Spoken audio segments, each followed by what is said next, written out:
determine who gets first pick, because that is the power pick situation. He would have picked Caudle for himself as well. Yeah, exactly. And then you can deny Wisp, Caudle, and Earthshaker. Because that is what IG did. They didn't take the Caudle for themselves, but they got the Shaker. They got the first pick, then they took the Shaker. And the other game that they beat them was when they picked up this Night Stalker. They gave the Caudle away and took the Night Stalker. But now we see the Liquid are they're preparing for this already. So they're banning out this Night Stalker and Nyx. Just so even when they get their Caudle, they know it'll be at its full potential, because these two heroes kind of make Caudle's life a bit harder. But now they kind of I think they get what they want here, Liquid. Now, Bristleback has, I believe this is the third time in 4 total games that Mind Control will be on Bristleback, and a lot of his success comes down to how well he's been able to do in lane. If he has the great start, we saw that was the game that Team Liquid was able to have a very strong win at yesterday, but when he doesn't have farm, he's almost like a dud hero. Doesn't even exist in a lot of the fights. Yeah, but with the Caudle in combination in lane, it's pretty difficult to shut down the Bristleback, so I imagine he's going to have a pretty decent laning phase. I actually thought about this Necro though, because this is something I remember back in the day, back like a few months ago, when we were playing against Team Secret, everyone was playing this Caudle Bristle, and their counter to it is the Necrophos, because you build up so many wands against this hero, this Bristleback, and just if you ever just go into your second skill as a Necrophos, all you need is a wand, and you're set. You can sustain that lane alone, so it kind of negates a lot of what Caudle Bristle does. So that's one lane where they can't go, kind of. Yeah, I mean, the fact that Caudle can give so much mana to Bristleback, I mean, Necrophos, the fact that what is the multiplier on his self-heal when he uses his second ability? It's like 2x, 3x? I don't know what it is, but when he uses it, he'll use the magic stick as well, and he'll be full. And heal, yeah. He goes from pretty much like 5% to full. The weird thing though is like, Necrophos should really not be a good hero against Caudle. With the mana leak and then like high nukes early game. Because I think what Liquid are going to end up doing here is they're going to basically tri-line it.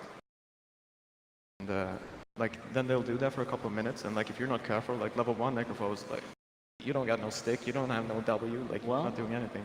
We'll just have to wait and see, Mr. Pilot X. I don't know if I agree with you. Yeah, I was on the kind of also. Because we'll see how, like, Secret are going to pick a hero, right? And then Liquid are going to get one counter matchup here. I'm sure Necrophos will get a little help. I don't think he'll be left alone. No, they'll try. They'll try lane versus try lane, but they have quilts and they have a 200 nuke. Also, we talked a bit about we saw the Miracle video there, and now we have a 10K here. So Yeah.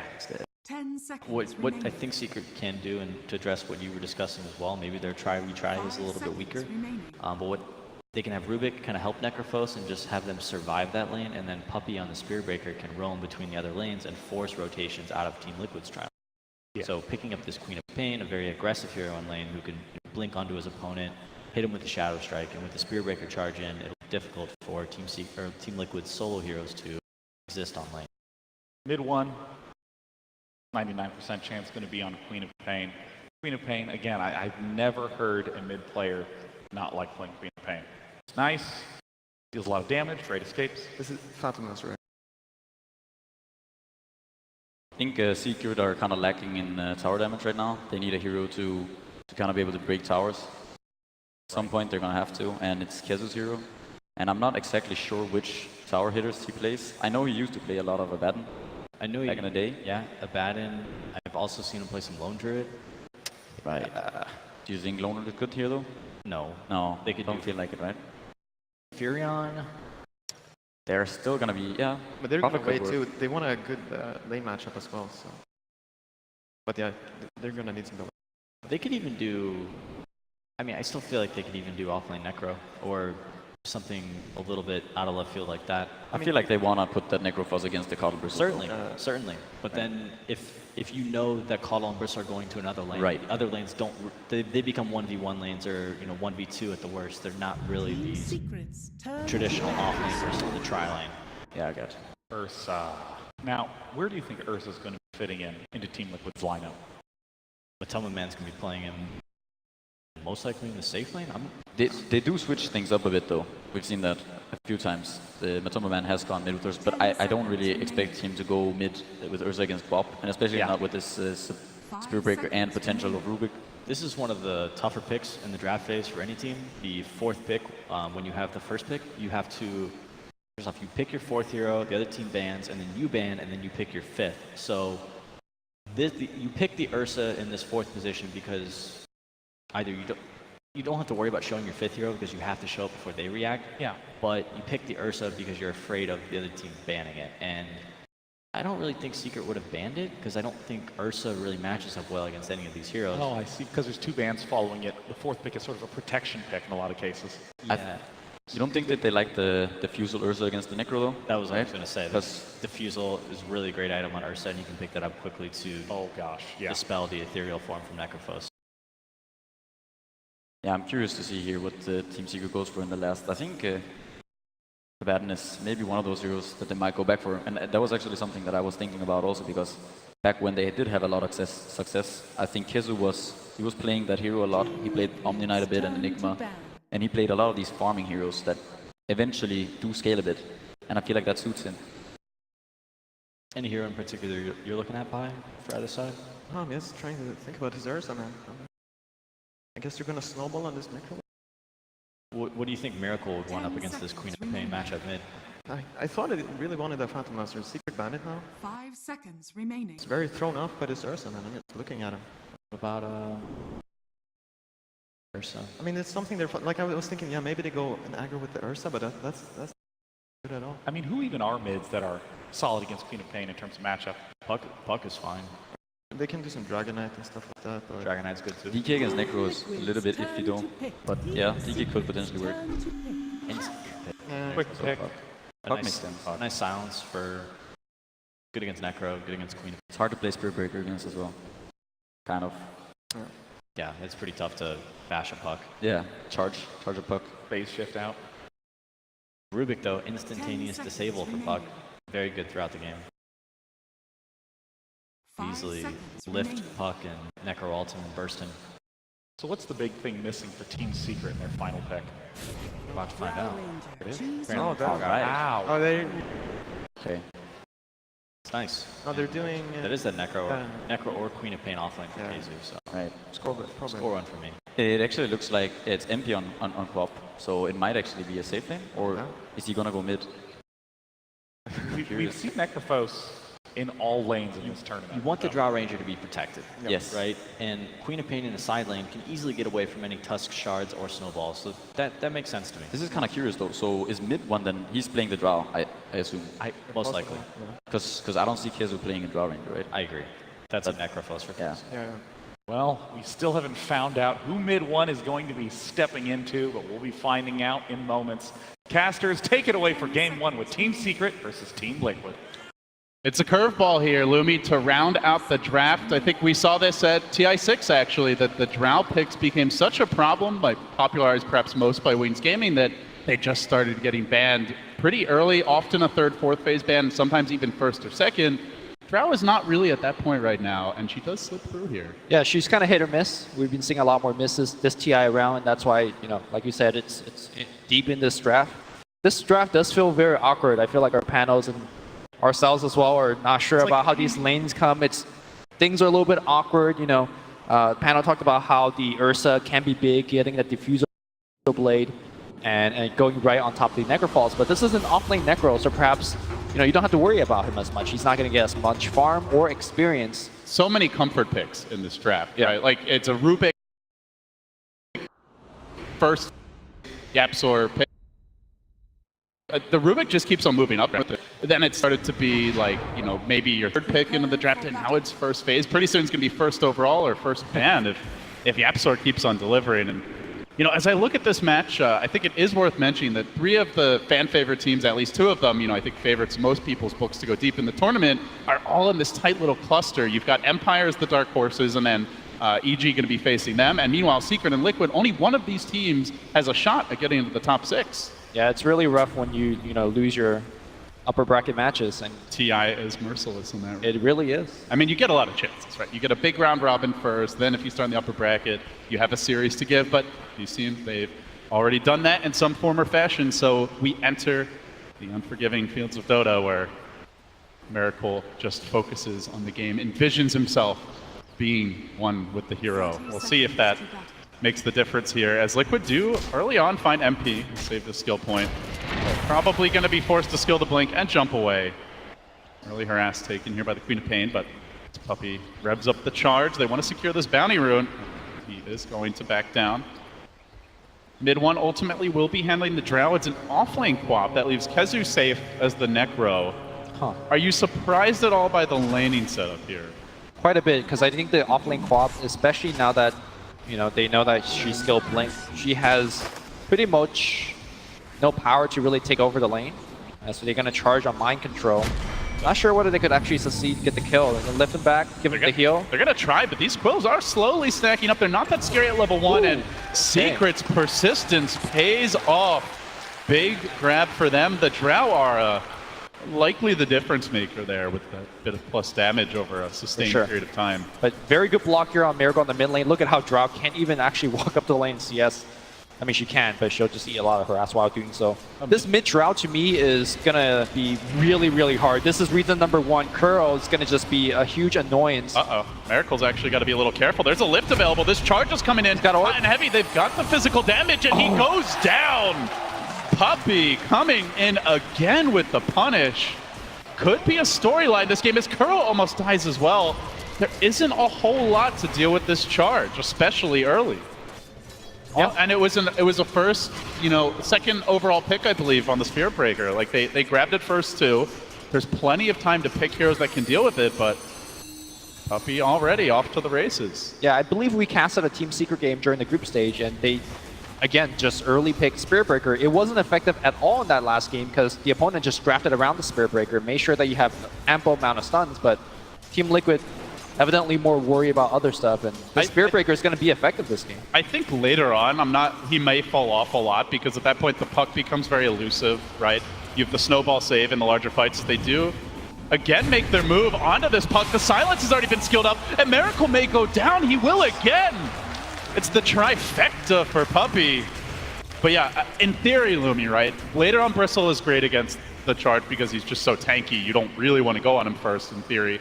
The Ursa also has the Enrage to kind of get out of that. You have the snowball save, puck is elusive, but this early game, there's really not great solutions for Puppey's movement. And because they're doing so well on the mid lane, Team Secret is able to force a 1v1 for the top lane. You were asking me, how is this Queen going to do? I thought she was going to be in a 1v2 situation and she's not going to get a lot, but look at her, 1v1 against a melee hero, 2 points into Shadow Strike. It's going to be Matumba Man, actually, that's having a tough time in the lanes. Well, a mild advantage now for Secret with the 3 kills, stretching to about 1,000 golden experience. Let's take a moment here as it seems the full-on kills will slow down. Puppey out of mana, so no charges coming until he gets this clarity, but or some sort of mana regen. But what are the overall game plans for these two respective lineups? How do they look to execute heading towards the mid-game? Well, whenever you have a Drow lineup like Team Secret does, you definitely want to pull ahead in the laning stage. They have done that mostly from the mid lane. And of course, getting levels for your support is going to be absolutely crucial for Team Secret as well. Rubik wants level 6. Spirit Breaker definitely wants level 6 as well. And of course, step number 3 for Team Secret is make sure that you can protect your Drow Ranger in the mid-game by getting items that could put her away from the enemy heroes. There's a lot of gap closers from the side of Team Liquid. You got the Snowball in, you got the Blink Puck, you got the Blink Ursa. So multiple Force Staffs needs to be farmed on the side of Team Secret. MP getting his levels in the soft lane, but still under duress as Kuroki coming in. Took quite a few Fury Swipe auto attacks. The Ursa has excellent move speed, so was able to close the gap, but they make the rotation now. Puppey, as well as Yap, grouping up, but there is a ward here scouting out this movement, so Secret, the top lane, probably not one they can find easy kills on. This will open things up for Miracle as comes back mid. He's still right there in CS, and in fact, CS overall, going pretty well for Liquid. Mind Control getting a ton out of the offlane in the 2v1 as you would expect. And up top even, still Matumba Man, even on CS with the Queen of Pain, despite the Drow aura. It's not by any means a complete rout here early, just the kills that are really dictating the advantage. Yep, meanwhile the game plan for Team Liquid moving forward, every time they draft the Keeper of the Light on GH as well as the Bristleback together, it's just group up and push. Get that eggs. Yeah, it might not come in 15 minutes, but it will come as soon as the Aghanims is finished. Generally around the 18 to 22 minute mark, you get the mech on the Bristle or a pipe, any kind of good group up and pushing item, and Team Liquid will just bring the fight to you. Remember that game 2 yesterday we casted versus IG? As soon as they finished the Aghs, the game just turned into a different phase of the game. They're trying to cinch this noose on Matumba Man as they wrap around. Puppy in the trees. They don't have the vision right now. He pokes his head out, but continues to play it safe. So seems to recognize something is up. Finally, the charge goes elsewhere. It's on to Kuroki. Two old friends about to butt heads, and Yapzor coming in with that bonus drow damage. Will they have enough to get the kill here? They're certainly going to try to make Kuro's life sad. Gets lifted up, tossed back down, still holds the snowball, but now the drow joins the party, and Kuro gets ganged up on. He'll fall. Miracle has to back away. I think Kuro, the reason he kept walking towards this hill, he wants to ice shard across the ramp and get vision and then snowball away. But didn't go for the move. Top lane, meanwhile, big dive onto Matumba Man, and Puppy does it again. 5 charges, 5 kills. Well, so far, I gotta say, there's a battle between the captains. Puppy's winning it. He single-handedly winning the mid lane, which is allowing him to win the top lane as well. If he wasn't getting these charges, I think Secret would be getting run over. They're still down on CS, almost across the board. Yeah, and that's with Drought Aura. That's with Draw, and that's with the 5 kills. Crucial that he's having this fantastic start. Now, we do see Necro being matched up against the Bristleback a lot of times. And I think the bottom lane is showing why Necro is generally considered as a quote-unquote good counter to the Bristleback. Obviously, Reaper Scythe is a good answer in terms of killing the Bristleback, but also you have a lot of Magic Wand charges readily available to you. And like something that Panel brought up is you pop that Ghost Shroud and then you just heal back to full. 1.75 amplification when it comes to the heal. Hezu shouldn't die too much in the lane stage. Yeah, Liquid, at least on this particular dual lane, don't have any way to stop that. No silence down here, no stun of any kind. Perhaps with a rotation from a core, they could change the equation. He's looking relatively good here early for Secret. We do jump out to a bit of a lead. See our 6-minute runes spawning soon. The Radiant Scan comes out. Perhaps trying to detect if that Keeper Light is stacking and actually mind control the one to do it. As he will drag the creeps away, and he will not get the next stack, just a tiny bit late. Still though, fairly big chunk of gold here available to be claimed. Is that something you see Secret looking to contest? Like, can they run into the Ancients and take fights there? Not without destroying the tier 1 bottom and getting a kill right before that. And honestly, their heroes are not very good at stealing stacks. I mean, Queen of Pain could scream, and Kazu could maybe Death Pulse, but probably not. I think Team Liquid will be getting away with that stack. Miracle has hit 6 now, so they give the mid lane, at least initially, to Yapzor charge. Coming through, they get the lift off, they time it just right with the charge, but now Kuro comes in. Could get the snowball save, he is going to dodge the stun, but he rolls his buddy forward. Miracle has the Invis rune. We'll get back to safety. Wow. Even the shard block, Kuro showing. Kuro? He learned a thing or two. They're still chasing though. Now the charge in again, just got the vision. Puppy committed with the bash. He gets the edge again, 6-0. Puppy has been in every single kill. I mean, the sad thing for Kuro is that he did everything right there. He snowballed to save the puck. He made sure that he got the shard off. He dodged the drow silence yeah, as it was well. everything, but Didn't matter. yeah, the chase was there, 3v2 advantage. And this shows you the weakness of the Keeper of Light in terms of being able to have a plan B, right? Normally when your other lanes are having trouble, you know, you could rotate your support, but Keeper is just not that type of hero. He just have to worry about his own game plan. They are giving this mid lane to Yapzor. He goes in again with the lift. Now the silence coming out. Charge, but it's a long way to dive, and they actually do get ushered away, even forcing out a TP reaction. Matumba Man wants to join the party. Puppy instantly snapping the coil. And Matumba Man is going to back off. Seems he may rotate bottom instead. And there's no Radiant Vision. This Kezu could be in danger, but remember, he does have the Ghost Shroud. He's got a full wand.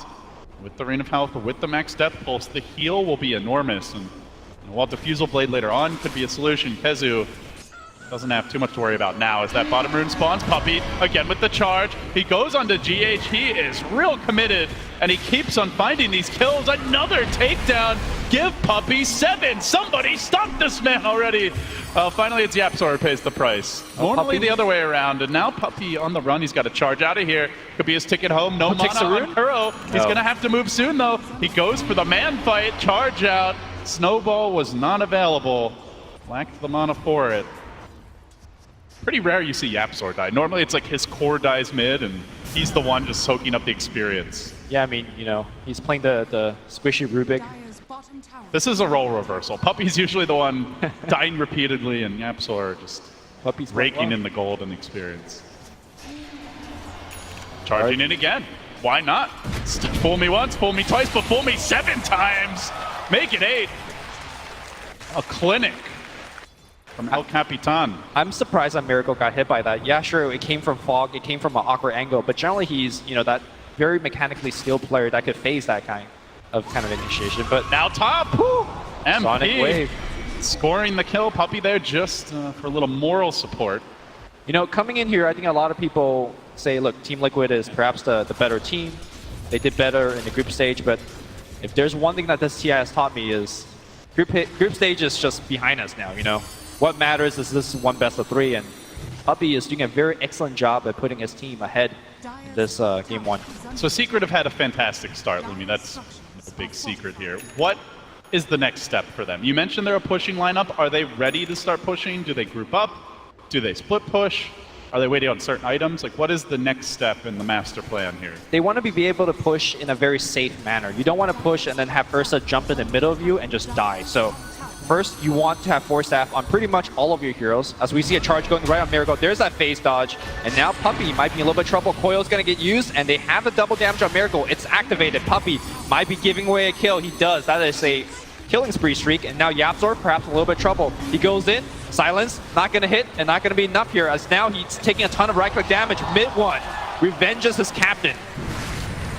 Miracle, death number 4. He had a terrible showing against IG in the upper bracket. Just, you look like he had the Monkey King game where he was really underfarmed the whole time. Game 3, even, he felt just a bit low impact. They got his Invoker in game 1. That didn't work out. And again, struggling here. Like, the game plan has been prey on Miracle, keep him off balance, and so far, it seems to be working. Can this puck come back? He's trying to rush towards the Veil. And certainly Liquid, a very mid-game focused lineup, right? Like, they've got the Ursa as a core, they're not running a hard carry, they're running a Bristleback offlane. All these heroes want to take skirmishes around this 10 to 20 minute mark. They're very reliant on that early blink on the puck. Because, you know, look at your damage swords. It's a Bristleback as well as an Ursa. You need some form of control to allow these heroes to go in and dish out the damage. And that's supposed to be Miracle, and to a certain extent, the Tusk. The fact that Miracle is so far behind now just means that, you know, your allies are just going to be that much less effective. So I think a lot is riding on the Miracle puck, and so far he's not delivering. Right, it's not like, oh, he's dying a lot, but he's not really an important part of the game. Right. And normally when Miracle is having a tough game, he's on heroes like Invoker, who buys Midas, who could use Sunstrike as a catcher mechanism. But Puck, I know, it's just tough. You just gotta hit creeps. You pick Puck to have a solid early game. Right. Especially if you're going to commit it to mid and commit a Tusk to trying to support him. At any rate, Miracle will have to claw his way back into the game. Meanwhile, Yapsor has managed to steal the level 3 shards.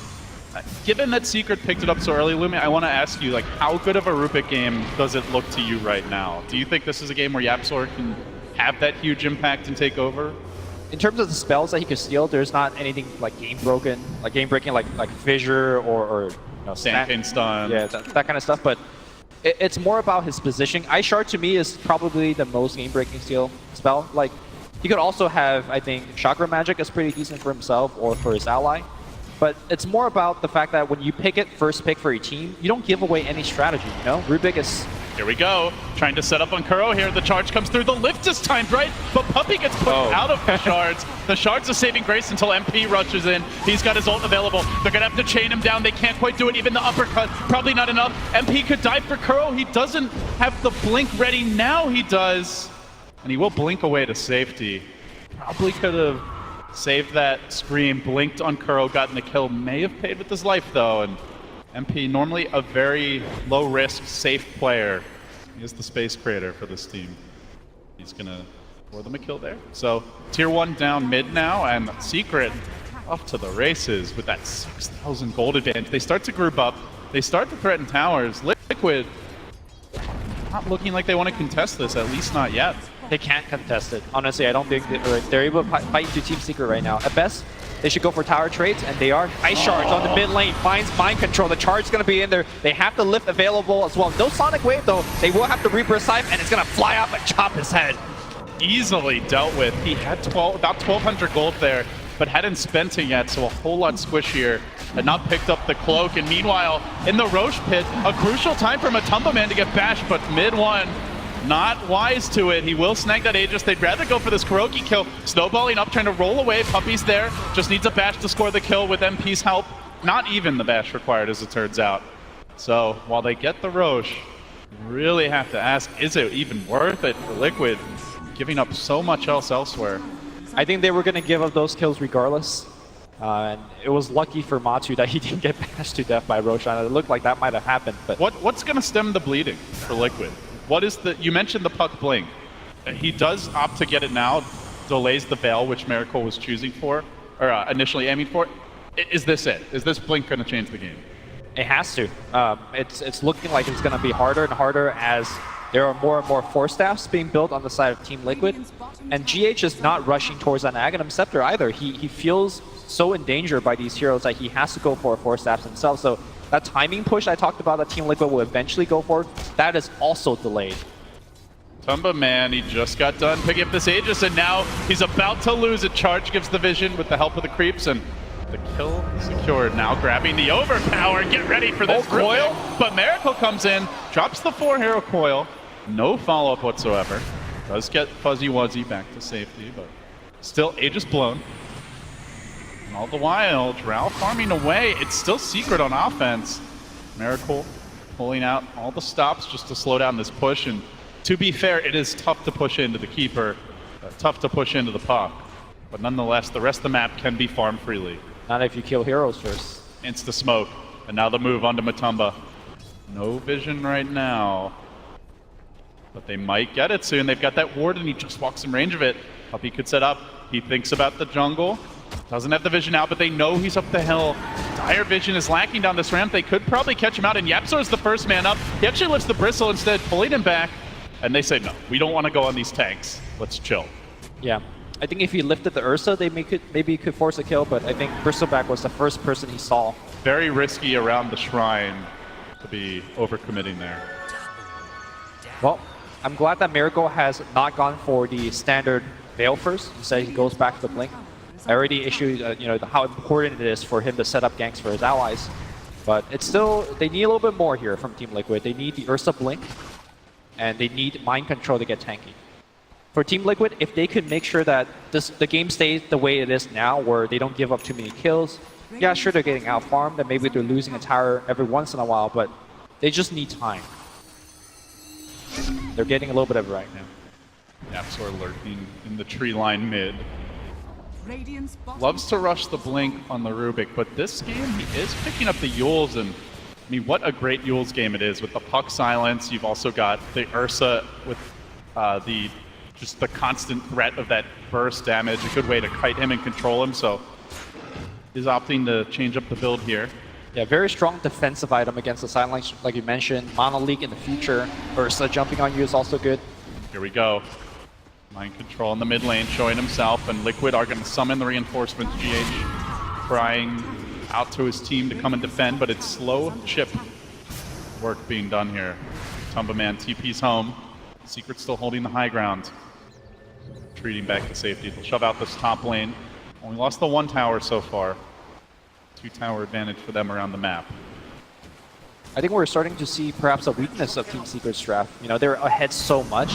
They've done so well in the laning stage, yet they're really unable to punish Team Liquid for kind of this slow and perhaps somewhat greedy game plan. Their only initiation really is the charge for now. I mean, they're picking up a couple of Yule Scepter. You talked about Rubik getting one, and Queen of Pain is also getting one. It's not the best initiate, but it's good. The trap sprung mid! MP winding up the ult and getting the punish out. Steals the Waning Rift, catches Miracle off guard. Yapzor just keeps on styling on him. Impressive stuff. Now looking towards top where they are trying to bring down GH. Really wants to farm up this Axe. He's so close to the point booster. Oh, missing. MP does miss on the screen, but there's no teleport scroll. The 4 staff's on cooldown. Likely GH still going down. Tries to eat his way through the trees, but one tree stands between him and escape. Will be denied here. Lost quite a bit of unreliable gold too. Yeah, that hurts when you're trying to build up towards your Axe. GH is going to be out there. He has to be out there farming towards his Aghanim Scepter, and as a result, he puts himself in harm's way to things like Charge, you know, all of these Yule Scepter initiations, as well as the Queen of Pain. Secret are definitely being patient here, though, where that early aggression was borderline reckless as far as how committed they were. Now they slow things down. We see Kezu farming up the enemy Ancients, also in doing so, trying to deny these to the Bristleback, and the rest of the team spreading the map, so they're not really playing with huge urgency, feeling like they have to force the tempo. Now grabbing the Shadow Blade, so again, Secret not particularly committed to items that let them 5v5. They still want to be able to split push here. The Yule Scepter is now en route. Lots of kiting, lots of ways to just reset fights, Lumi. You mentioned the Ursa, but it's also the Bristleback. Both of these heroes are melee. Both of them need to chase for a while to secure kills, and Secret continue to get better and better at backing away and taking a more favorable engagement. I think this is the calm before the storm. The next big point of contention is when Roshan is going to be spawning. And look to Kezu. He's trying to finish a Medallion Courage before that happens. If Team Secret could take away the Aegis from the Roshan, from the Ursa team, that is going to be a big boost to their push. Oh, speaking of which, Medallion grabbed by the Necro here, so might be a tell that they do indeed want to contest. Obviously evasion, fantastic against Ursa. He wants to upgrade that to a Solar Crest, and now the charge. Puppey finds Kuro. Story of this game, does it again. Now the lift back, the bash as well, and with the Necro ult, Kuro goes down once more. Very good chain stun from Team Secret. Make sure that there's no any snowball shenanigans. And I think very important for somehow to Team Liquid to get out of the map and play some wards around the Roshan. We're going to see a charge happening on the bottom side against Miracle. He blinks into the trees. He's out. He's out, but GH, he's not. Gets silenced up. Mid one going to take him down solo. It looks like Kezu getting into position with the nuke and will snag the last hit. Secret just constantly finding these pickoffs, 17-2, and Liquid have to run at you, Draft. I mean, they have the heroes that want to be up in your face, constantly fighting and killing you, and they're just running for dear life. I mean, this run at you draft doesn't start with minute 0, right? Like, they need items to run at you. And there's always one item behind it, seems. yeah, Bristleback is the truest level 1 running at you. Link in, big commitment for MP, but he's got the Yules. And now the Drought comes in from the side, working on this Ursa, keeping him caged up for now. The Quappo committed. They take the bear down, claws ripped out of his paws, and now Liquid being pursued in full force as MP dives onto mind control, forcing him back, turns to just lob out the goo. Yapzor in position, there's the shards, Catchy's done it again, but the force staff of GH gets him out of there. Still, towers can't be pushed away. Another one falls. So this relentless Secret offense, they turn their attention bottom. They are looking for the last outer tower on the map.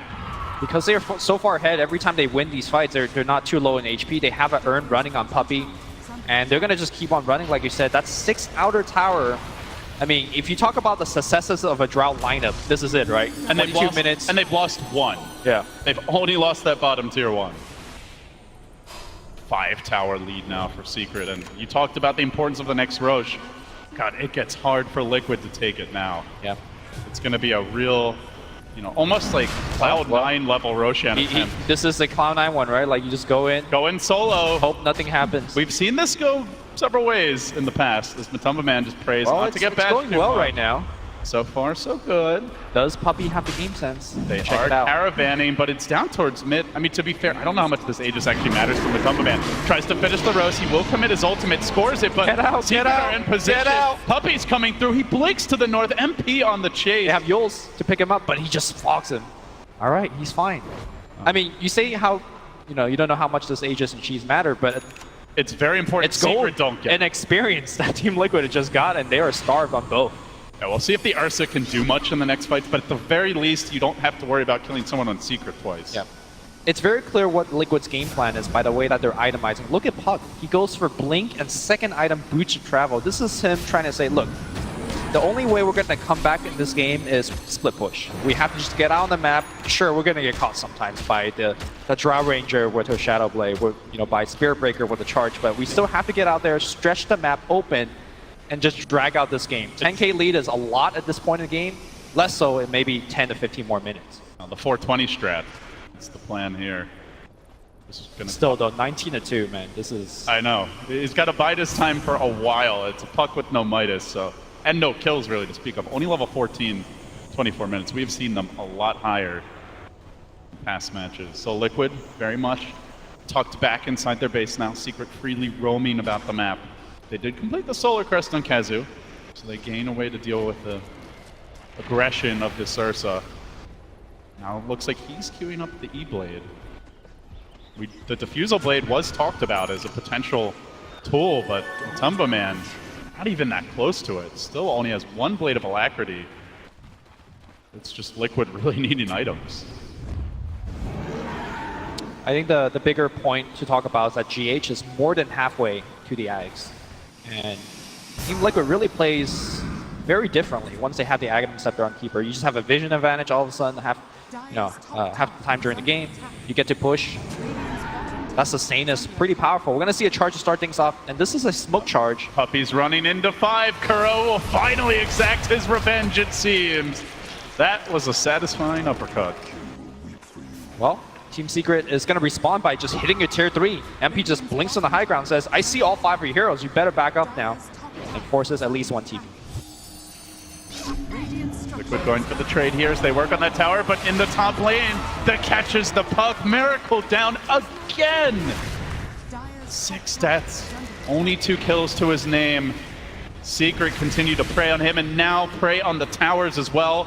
They launch a volley of auto attacks into it, be a tier forcing 3. out the glyph. It might even be more without the puck, without the buyback. There are no teleports, That's bros. their team fight. I mean, Mind we control. talked about Cloud9, Lumi.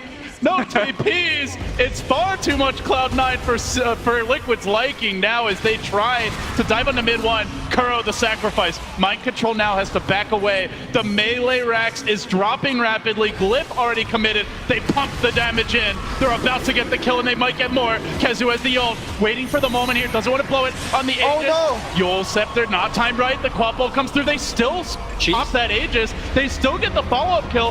4 of Liquid have fallen and Puppy once more. Charging in deeper, looking for the bash on GH. He needs some goddamn help and he's not gonna get it. Down he goes. Secret making it look easy against Liquid. The full lane of Rex caved in. It's straight on towards mid. They're pinging for mid. They don't want to back off. 2 heroes are dead, blinking in. Silence. They lift up the puck. The puck is dead. Your charge going in, just disabling multiple heroes. Another one perhaps as Kuro tries to kick him away, but he pays with his life.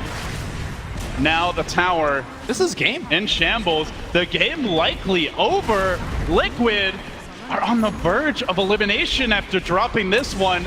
They have no buybacks. They have no miracle. They need more than a miracle now. Already the 3rd lane about to melt. Secret basically flawless here on the big stage. One last fight. That's all they've got in them. They'll come in now with Matumba. Desperation, but quickly kited. Yul's up. Mind control being slowed. Now the charge forward. The end is nigh. Chewing through the Ursa, he enrages, but he's not going anywhere. They're unafraid. This Necro goes form for now, keeps him alive, and they can do naught but walk away. Back to the Rex. Back to objective. Secret. Melee to drop. Momentarily, Liquid 1 Rex away from being mega'd at 27 minutes. Miracle jumps in, but again, it's the silences. They prove his downfall. They get 1 kill. Hold on. Do they get more? MP now. BKB expended. Scream. Commitment. Matumba has fallen. Miracle could be next. Just right-clicking him down. Kuro can't do it fast enough. He might die as well. Miracle juking out. Taps the shrine. Tries to keep Kuro alive. It's a triple for Matumba. Liquid hanging on by a hope. Maybe by a prayer. Mid one whiffs the 4-staff. Hurricane Pike won't get him back to safety. But the Shadow Blade will. And Secret, well, they salvage. I mean, at the end of the day, Lumi, it's GG. And Liquid know it. They get one last scrappy fight. But God, Puppy just slaughtered them with that Spirit Breaker. Do you think this is the draft where, they saw Spirit Breaker 2nd pick, and they're like, okay, well, we're not going to respect it? Because they could easily pick a whole bunch of stunners and be like, hey, you're not going to do much. Idea about how to deal with it. They're like, let's pick tanky cores that are very difficult to burst the Earth bristle, but too much. The puck also, while he's very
Them open for lots. We thought maybe Team Secret would lean towards picking Wisp, Caudle, or Shaker themselves, but instead they chose to ban out Wisp and 10 Caudle, and then seconds remaining. Team Liquid did them the favor of banning out the Shaker. So all three of the potential power heroes that we discussed in the last draft will not be present in this. No, I just kind of wanted to talk about like how they've been drafting with this GH, and maybe they like eventually had enough. Like we can't keep first picking this hero and trying to make our lineup work around it. Like Miracle, I played like 14 or 15 heroes, different players, and they're just trying to fit in to GH's playstyle. And now they're like, yeah, Lycan is a good hero, Night Stalker's a good hero. Yeah, I mean, this lineup that we see out of Team Liquid, this is exactly what we've been seeing out of a lot of the group stage games. We saw it early in the winners bracket yesterday. This, let's go with the Night Stalker and Lycan, make sure we have good vision for pickoffs thanks to Night Stalker. Let's make sure we have great push with Lycan, not going for right-click builds, but instead favoring the Necronomicon. Yeah, this is what we saw IG beat Liquid with. They went for the Night Stalker Lycan, and we've seen it like Very you said, clean, multiple too. times. Yeah, they did. They had very good execution. I like the Batrider up against the Lycan. In general, it's a very tough lane stage for Lycan to match up against the Batrider. He doesn't have many options. And I'm a little bit surprised, maybe not so much surprised, I'm just curious because Night Stalker is not one of the heroes that I'm used to seeing GH on, but I think he can perform on that hero as well. He's played it a little bit this tournament, and it is a hero that he can be active and have an impact on, which I do like for him. I mean, he has 9.8k MMR, right? Yeah, he can. Hopefully he can play this handle Night it. Stalker. He can handle it. I think it's. Let's not worry about GH. GH is going to do GH things. I'm worried about the rest of Liquid. No, I think like I said earlier, right, that maybe they've been drafting too much around GH, but the reason is like, you know, they've won these games where he's playing one of these heroes and he's just way too good on them. How do you feel about the Lycan into the Witch Doctor? You know, we talked. Day9 was talking about the Necronomicon making a comeback on this hero, but that cask, the paralyzing cask, stuns those summons for quite a long time. It goes both the ways though, I feel like. At some point, sometimes when you're this Lycan, you run up to a Witch Doctor and, you know, he disappears. Yeah, you know, 2 or 3 shots. he's You've dead. been there. You've been there. You know, My, Lycan in your my face. positioning's usually pretty good. Oh, yeah, it doesn't right. happen to me. Gotcha. I think it can go both ways. If the Witch Doctor, if you manage to get to some Ghost Scepter or something, it can be nice, but I think Secret are, they're investing in having good lanes, and I like this approach because I think that's what Team Liquid almost always does. I feel like Team Liquid, they rely a lot on having some quirky heroes that kind of put them ahead in the lane stage, and this allows them some time to get Miracle farm. And with this farm, they kind of take over the game. This is also where Liquid has really done well in the group stage of this tournament, is this split push, summon style of Dota, and that's exactly what they're going to want here with the Night Stalker and the Lycan. Yeah, we see the bans from Secret, Puppey being so smart, banning out both Broodmother and Furion. I mean, it's like Wisp, Coddle, and Broodmother are all 3 heroes that we've seen Team Liquid do amazing things with this I tournament. think Puppey's done a great job this series adapting to his opponents, even yesterday as well in their match versus Execration. He really drafted, banned, and picked according to what his opponents liked, and that's a sign of a true drafter or a good drafter. And at TI, it's very, very important to play on your matchups. A lot of times, other tournaments throughout the year, you're very focused on yourself and building, and then the meta is always changing. But here at TI, you have this huge group stage to learn from. You come to the main stage with your biggest guns. He's had a few years of experience. He's been around quite a while. It's not his first rodeo, that's for sure. How long has Puppey been playing? Dota 1? 10, 12 years? 15 years? More I mean, than 12, I think. Since it started, like he's Yeah, and he's been at the top level since the dawn of time. since the dawn. Ice Frog crafted Puppey right when he created Dota All-Star. I really think this Witch Doctor pick is interesting because it seems like you pick it and like these heroes are so good, this Night Stalker and Lycan, that they feel forced to pick him anyway. And I've seen this a couple times from, especially like VP, they first pick Witch Doctor or Ogre, very like neutral heroes that don't tell a lot about your draft, and then the second pick Batrider, which is a hero we find the slot being picked in a lot with that 4th pick, and then because it leads you into 2 more bans, but they chose to ban out summon heroes rather than bat counters, so we see the Oracle come out for what I would assume would be Kuroki, yeah, and that's Oracle's ultimate can dispel lasso immediately and from a pretty long distance. And also in the lane, the stickies, if they add up too much. So is that a position 4 slot with them? No, the thing they might do, like if the Liquid's draft keeps going like this, like every hero is extremely good against Batrider, they might just want to put it on Japsor. I don't know if you've seen Yapsor play a Batrider. How many? No, he did it once. Yes? It didn't go too well, but They got a game to lose, right? You can risk it a little bit. no, but the other thing, right? The standards, like if you have a Lycan and a Batrider, it kind of is want the Batrider to lane. But Oracle makes it a bit more complicated. I've seen Kesu do this before though, so I think that's what they're gonna do. That's where I've seen like the struggle in this tournament is when he doesn't get a good start in the laning phase. He just doesn't have that same kind of impact. The other team builds up all these armor items and 4 staffs, and they ended up just kiting Lycan around for the little damage he's able to connect. I mean, the problem with the Lycan Oracle lane is that they can't really kill the Batrider, right? Like if the Batrider is up there alone, he's gonna get a little bit of stuff, and you're trading 2 heroes for 1. Is there any chance they put the Lycan in a different lane, say mid or something? Put that Snake Man up there, Venomancer? Depends on the matchup. 5 seconds remaining. Yeah, they have the last pick, right? Yeah, last pick is going to go to Liquid here. Secret's got to pick 2 heroes. Chaos Knight. CK, an Illusion hero. I've seen Illusion heroes do very, very well against Venomancer. He just doesn't have a lot of AoE other than his ultimate. None of Team Liquid's heroes have very good AoE. No, It's the Venomancer ult, and that's about it. Yeah, I mean, you need the AoE stun most of all. 10 Like, seconds if you slowly deal damage with the Poison Nova, Yeah, you're all gonna be dead. especially when CK gets up to having like a heart, like that Venomancer ult's just going to tickle him. No, they don't have much lane push either, right? So they're gonna have to fight. If they don't fight, So far we all kind of like where Secret are right now. I don't feel too strongly about other side right now. I think Liquid's getting a little bit more back to their roots, which I like to see. Still not picking very many disables though. 0 stuns so far, once again from Team Liquid, which, 5 seconds. look over here, we have 4 stuns from Secret. yeah. I think stuns are important. I also do. I've always been a big advocate of stuns. It makes the game easier. Like Dota is a hard game, and it's hard to play Dota with people, but when you can stun someone, they're standing still, and you can just attack them. You You got that cool little stun bar now. That's chain stunning. Yeah, like made our jobs way easier. Yeah, and the way it pans out in pubs is that every single person on your team waits for that first bar to go, and then you have 4 stuns stacked on the same person. Yeah, it's, at least you didn't stack them all at once. I know, right? Now, Chaos Knight is a hero we saw OG do amazing things with yesterday, and Chaos Knight is also so hard to stop once he gets farmed up, but of course with no good cleave, with not a particularly good way to farm, he'll need to be participating in lots of those mid-game ganks and fights. I just feel like is this Venomancer? Oh, it's gonna be Venomancer offlane actually. Is this I can yeah? feel it. Because is this the hero you want to give Miracle on like potentially? No. Do you want to give him Venomancer? Doesn't feel like it, right? Are you Dragon Knight here? How do you feel? They banned out Invoker, which we saw OG last night. They ran CK Slardar and Invoker, I think right? it looks strong right now. You like DK? I think it looks strong. Potential. Could be some, I don't know, Necrophos or something. I'm not sure how they would lane that, but Timbersaw banned. That makes you think they want to melee mid. Oh, Phantom. Yes, a comfort hero. more illusions. More illusions and no AoE from. Now it has to be Miracle, right? Yeah, and he needs to be able to clear some AoE. Sven is banned out from. Oh, they're fast though. Here we go. Oh, Alchemist. That's something. I I've don't gone know, out on man. an Alchemist before, man. They got their first stun of this series. Yeah. Well, at this point in time, Miracle is mid with Alchemist. Let's see if he can have one of his first games on the main stage where he is the core carry to bring his team to victory. Or will Team Secret close out with a convincing 2-0? Now that the draft is actually done, I give you casters permission to start your commentary. Thank you very much, Sean. I almost had a heart attack in my rush to put on my headset when he said commentators. You were go, just, but- getting ready, prepared, and suddenly the draft is beginning and going to us.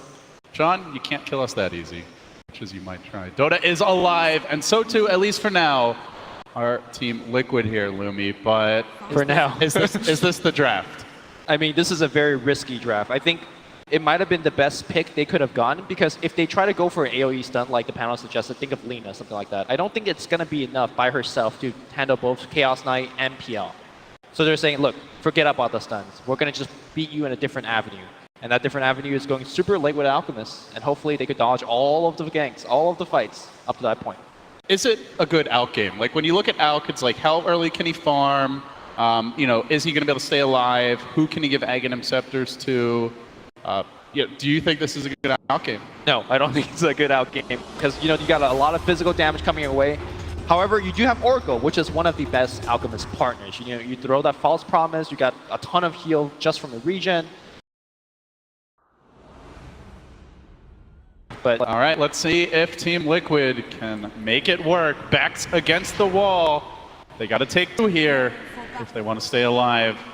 They'll search for that. so many storylines with these two teams. I know. There's some. I think like the first big storyline for me is just these young guns that have taken their teams deep in this tournament. We saw the profile of Miracle. He has been here before, but you've got GH, and of course I think for YapzOr, like his first Two real of the most talented shot at TI, where he could potentially make a deep run with his team, and they have both had amazing tournaments up until this point. YapzOr was saying at his winning interview yesterday, both him and Miracle from Jordan, after this game, perhaps after this series, one of them are going home, so representing the home country a little bit. Good news for the Jordanian fans is one of them will be moving on, so they have someone to root for if they're very... Yeah, he was saying, he knows a lot of people from home will be watching this match, so it's... A lot of people around the world are... I mean, that's just one storyline. You've, of course, got Puppey versus Kuro. Puppey draws first blood and gets that initial jab off, but we'll see if Kuro can respond here. Beyond that, I guess, Lumi, we're going to look at the lanes now. So it was a 5th pick PL. There isn't a whole lot of illusion clear. That's something the panel mentioned briefly. You talked about it not really being a good out game. Is it a good PL game? For sure. You have no illusion clear. You could jump in and without... There's so few stuns. There's 1 stun to be exact on the side of Team Liquid that, you could be very bold with the way that you play with your double ganger and things like that. So it's a great PL game. So look at the way the lanes are being set up now. Secret are going to run the safe lane Batrider for KheZu. They go aggressive, dual, maybe tri-lane, depending on where YapzOr opts to spend his time. Of YapzOr already creeping around near mid. He's got the boots. He has skilled up the crush. Does not seem like he's really going for a courier snipe here. More interested in the early harass. The game plan from Secret seems to be, don't let Miracle have a good time. And so far, well, it's certainly working in that regard. Already 2/3 of his health gone. Yeah. Surprised there wasn't a Phantom Lance. I guess Midrun felt that he was going to be able to right-click for more damage. Did skill the rush up early here, and they are going to rotate GH now as... Yeah. Of course, they do have a little bit of assist here. Kuro needs to TP bottom as well. This lane is not going to be possible for a Lycan on his own. And something that panel touched on is that they haven't seen a Lycan do well on the lane stage. Don't go well for him. Certainly tough to balance your resources and make sure both of them have a good start. And of course, the other nice thing, I guess, for Liquid, what might help salvage these lanes is that the Veno is a very difficult hero to pressure, even for a Batrider. Yep. Do you see this Veno playing rather aggressively early on? No points in the Plague Warp, but got to imagine it is coming soon as Matumba Man in danger in the bottom lane. Almost ticking down to the Maldic. Forces out the Kuro TP, and he will pop on that last tick. Liquid, or level 1 Maledict is not something that does a ton, but they did a lot of damage onto him before that point, so... Oh, that is costly. And I think even worse, Lumi, like, we also see the TP coming in, so... Lane switch. He does, I guess, get the experience out of this Kuroki, but now opens up some opportunities elsewhere as they try to pressure KheZu in the top lane, the Batrider. Being harassed a bit, even for now at least, committing the Howl. And as you mentioned, it will be a full-on lane switch here. Mind Control is going to evacuate top. But here's the thing, you're switching a Lycan into a Batrider lane. Like, is that any better? That might even be worse, arguably. Yeah, I mean, Batrider has the level advantage. Matumba Man doesn't even have boots, so if KheZu stacks like, let's say, 4 or 5 stacks onto Matumba Man, you could just run him down. They're actually going to dual lane up top here. They fire off the Gale, but the tower is smartly choosing to attack Mind Control, so they can't even dive him there either. Genius talent. KheZu, thanks you for your service. They start to descend on mid. They're looking for the miracle kill. Good Void comes out, keeping YapzOr out of range of Crush, but now the Lance follow-up. That should secure it with MP joining the party. Multiple core lanes, apparently the order of the day, as they are still dual laning top with Mind Control. Almost transitioning into that support role. Kuro is just being given the bottom lane solo. He says, I'm going to carry this one. Oh, the 2 captain wants a true 1v1. Let's go. 5 position supports, last hitting. Get in there, boys. The Kuro puppy fight. A thing of dreams. Only at TI7. Yeah. Only at TI7. I mean, to be serious for a second though, like this is not the way that Team Liquid wants to have their lanes. They have a 1 and 3rd position player laning together at the top lane. Mind Control is playing the zoner here. I don't think they're going to go in Kazu again. The pressure continues. He does have the Firefly, though. Do they actually want to dive for this? They try to take him down, force out that TP, and Puppey is here looking for the response. Lays him with the Maledict, but Kezu probably too low to chase this out. Lobs at the Flame Break. Mind Control did stick up. Probably should be fine, but that Maledict packs a punch. Maybe not. One more hit. Woo! Okay. Panic TP didn't actually even get into the fountain there initially, but fortunately for him, he will survive. It's so uncommon to see two cores laning together that we just assumed it was a lane swap. Like, you really never see this in Dota nowadays. Yeah, this shows that Team Liquid has really lost in terms of what they could be doing in the lanes. And I think Team Secret is just one step ahead. Like, look at this move by YapzOr. Like, he knows that, hey, stack is coming, he's going to block it. I feel like Team Secret is just one step ahead everywhere. They are getting pretty heavily out-farmed as well, with the Cast Knight already at 20 CS. YapzOr is being pursued, though, as that first nighttime clicks in, and perhaps... Oh, no, YapzOr denying him the Arcane Rune, as he does get the crush off. Still the pursuit. GH very committed, and he will get the kill. Salvaging the game, keeping Liquid in it for now. Try to batten down the hatches a bit here. The good news, Lumi, Miracle is farming well. All the crazy lane shenanigans we saw earlier, it has allowed him to just sit mid and hit creeps, and now he's getting a little assistance from GH as the Howl comes out, continues to pursue, and mid one looks to answer back a lot of damage with that first Spirit Lance. TPs are coming in, Puppey's gonna rotate. Even that is just opening up the other lane, so this first nighttime, getting Liquid back in the game. Before things get a little bit too crazy, I do want to mention that Liquid once again does have the combination of Night Stalker and Lycan. You can just turn into Night anytime you want with the darkness, and then of course it makes the Howl doubly effective during night. So a little bit of small something, but something that they have to count on. Mind Control, does fog them at least for now, but YapzOr on the case, gets off the crush. Kuro coming in, looking for the save. The Maledict's there, but it is already level 2. GH arriving as well, but he's running into 3. Not sure this is a fight he wants to take. In fact, YapzOr was looking for the second kill. Crush was still cooling down, gets away to safety. Mid one continues to bully Miracle, who does not have his level 6 yet. Has to be careful he doesn't overplay his hand. Bit behind in the experience department as YapzOr lurks, waiting for GH to come through, but actually Liquid have brought 3. He needs to get out of here. Gale comes in, and with that, Liquid score another kill. Climbing back into this game.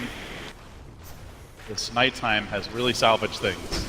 It has. And there's still 2 minutes left of it, so let's see if GH could do a little bit more. Overall, for Secret, is this expected that you're going to struggle this first nighttime? Are you at all worried if they're them? Are there any adjustments they need to make in your eyes? I feel like they played the first 4 minutes very well. I think they definitely got way more kills than they should have gotten with the heroes that they have. Hold that thought here as Puppey will have to turn on the heal as he runs away from GH, but perhaps a bait flies over. Lapping away, but the Maledict is going to take him down. And Puppey has been a force on this Witch Doctor, and he was a force in game 1. Yeah, what a skill build coming out from Witch Doctor as well. 2 points in Maledict, 1 point in Voodoo, and 1 point in Cast. This is definitely not the standard build, but hey, he's finding it correct use for every single situation. I mean, it is, but at the same time, like, the standard Lycan build is not to get the Wolves early, so, even if he needs the Cask later, he'll have time to go back for that. Yep. And Witch Doctor's heal and Cask are both pretty decent value points as far as they go. Like, just getting that stun in and of itself is a huge upgrade for the hero, and sure, the heal level 1 is quite strong. Oh my god, this is a huge play by the Bat Rider. He's stealing the stack away from the Alchemist. Bone 7 is smiling. This is a move I think is what he does, dates back to him. Yep. Oh, there you go. There goes that Alchemist stack. That's like 200 gold. On mid. They want Miracle. His Chemical Rage on cooldown, but in comes GH. Looking for the assist. Now Puppey's the one who's run over. GH again, making the right movements once more. GH trying to play the hero, and GH doesn't quite get mid one, trying to take him down. One more hit. GH is a goddamn hero. He scores the kill. He'll pay with his life, but well worth it for the PL. Mind Control, though, might have overextended. Indeed, he will. So the Venomancer drives by. He's going to die in the lane. I mean, you can't ask for more from GH. This guy single-handedly dragging Liquid on his back into the game. Yeah, and he has to do so because their lanes are just so bad the way that they were constructed. And they are in the game. Miracle does have the Boots finished, upgraded, excuse me, going for the standard armlet. He's now going to go into the jungle and get the bad news that, hey, my camp's taken. Again, Team Secret, even though they gave away a couple kills in the nighttime, I still feel like that was okay, especially the fact that Batrider took that stack away is what gives me the win for Team Secret. Technically, Liquid, their first lead of the game, at least their first substantial tick towards one. They have completely erased that early Secret progress. But now we enter the next phase. It is, again, daytime. Secret can use this time to farm up. We're going to see MP building towards a fast armlet here on the Chaos Knight as the mid one continues to pressure in the mid lane. Has the Arcane Rune, so those very low cooldown spears keep on getting pumped out. It's going to force GH to TP away. Middle tower is under attack. Not a scary creature at this time. The Secret look to ramp up the push. Not the best pushing lineup, Lumi. That's something Secret really do struggle with outside of perhaps the Phantasm. That they have to get an overwhelming advantage to take these structures down. Not a good pushing paper on lineup, but then what if like they just put illusions in front of your building? What is Team Liquid's answer? They don't really have one, so... It's slow progress, but it will eventually take down the building.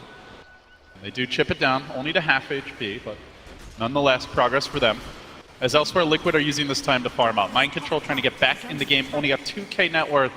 Venomancer, with all the rotations he had to make, is just maxing out the Plague Wards. We're not going to see the extra points in Gale and Sting we saw from the mid-Veno previously.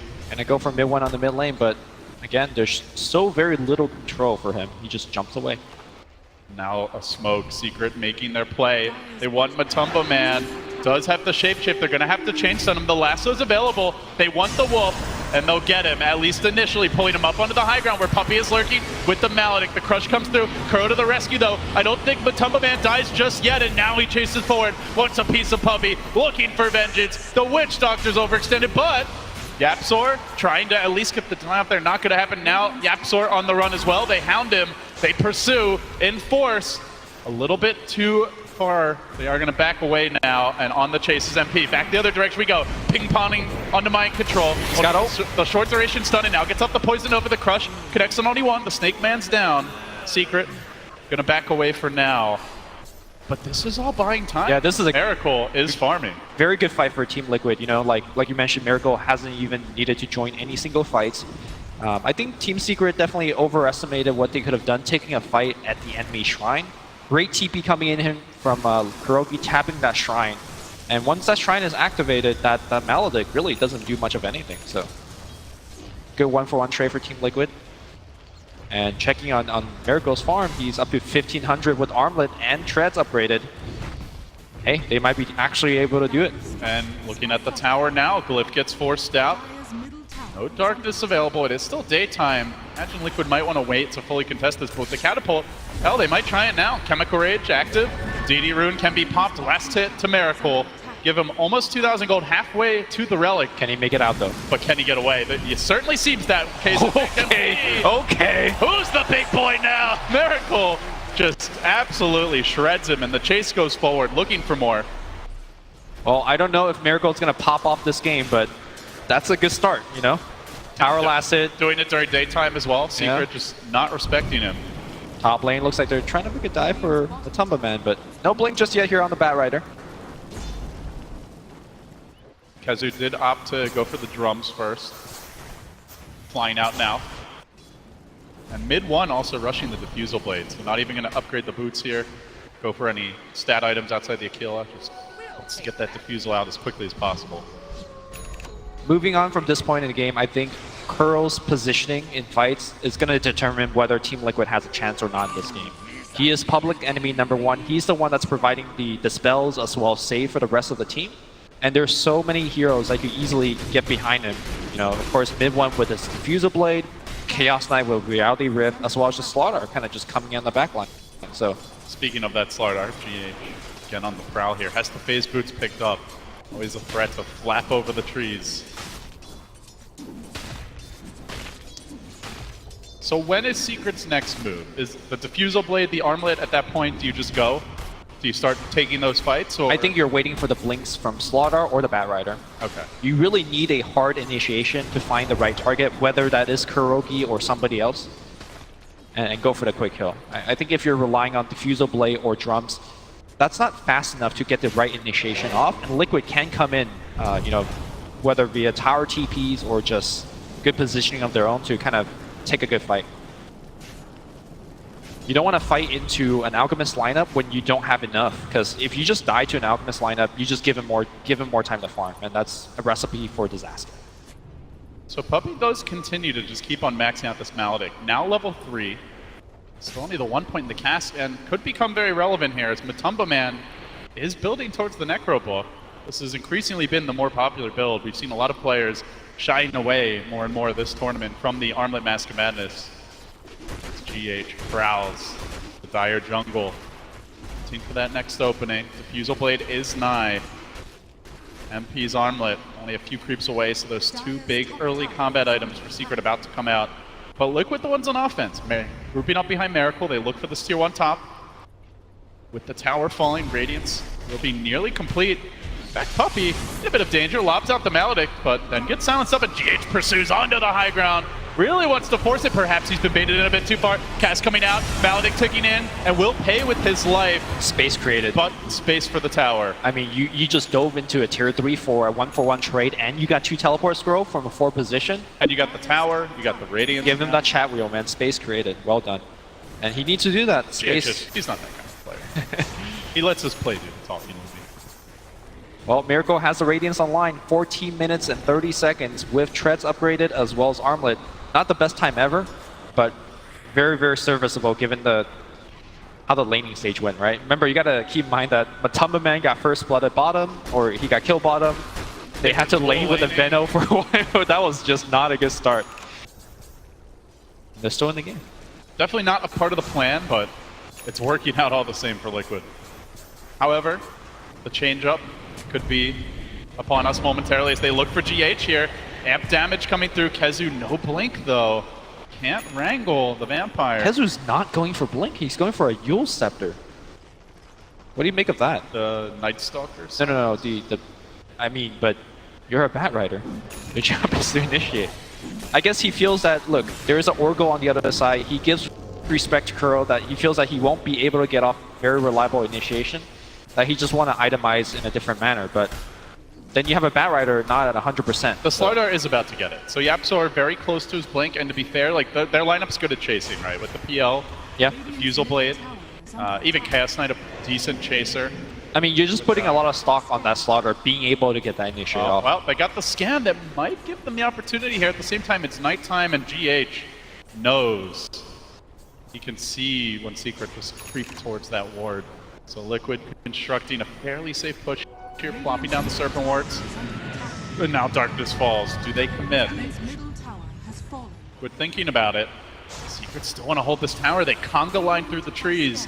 Yapsor in position for his Blink debut. Can he sneak up? Kuro would be an ideal target. The smoke actually, I believe, just got a little too close to mind control Kuro across the tree line.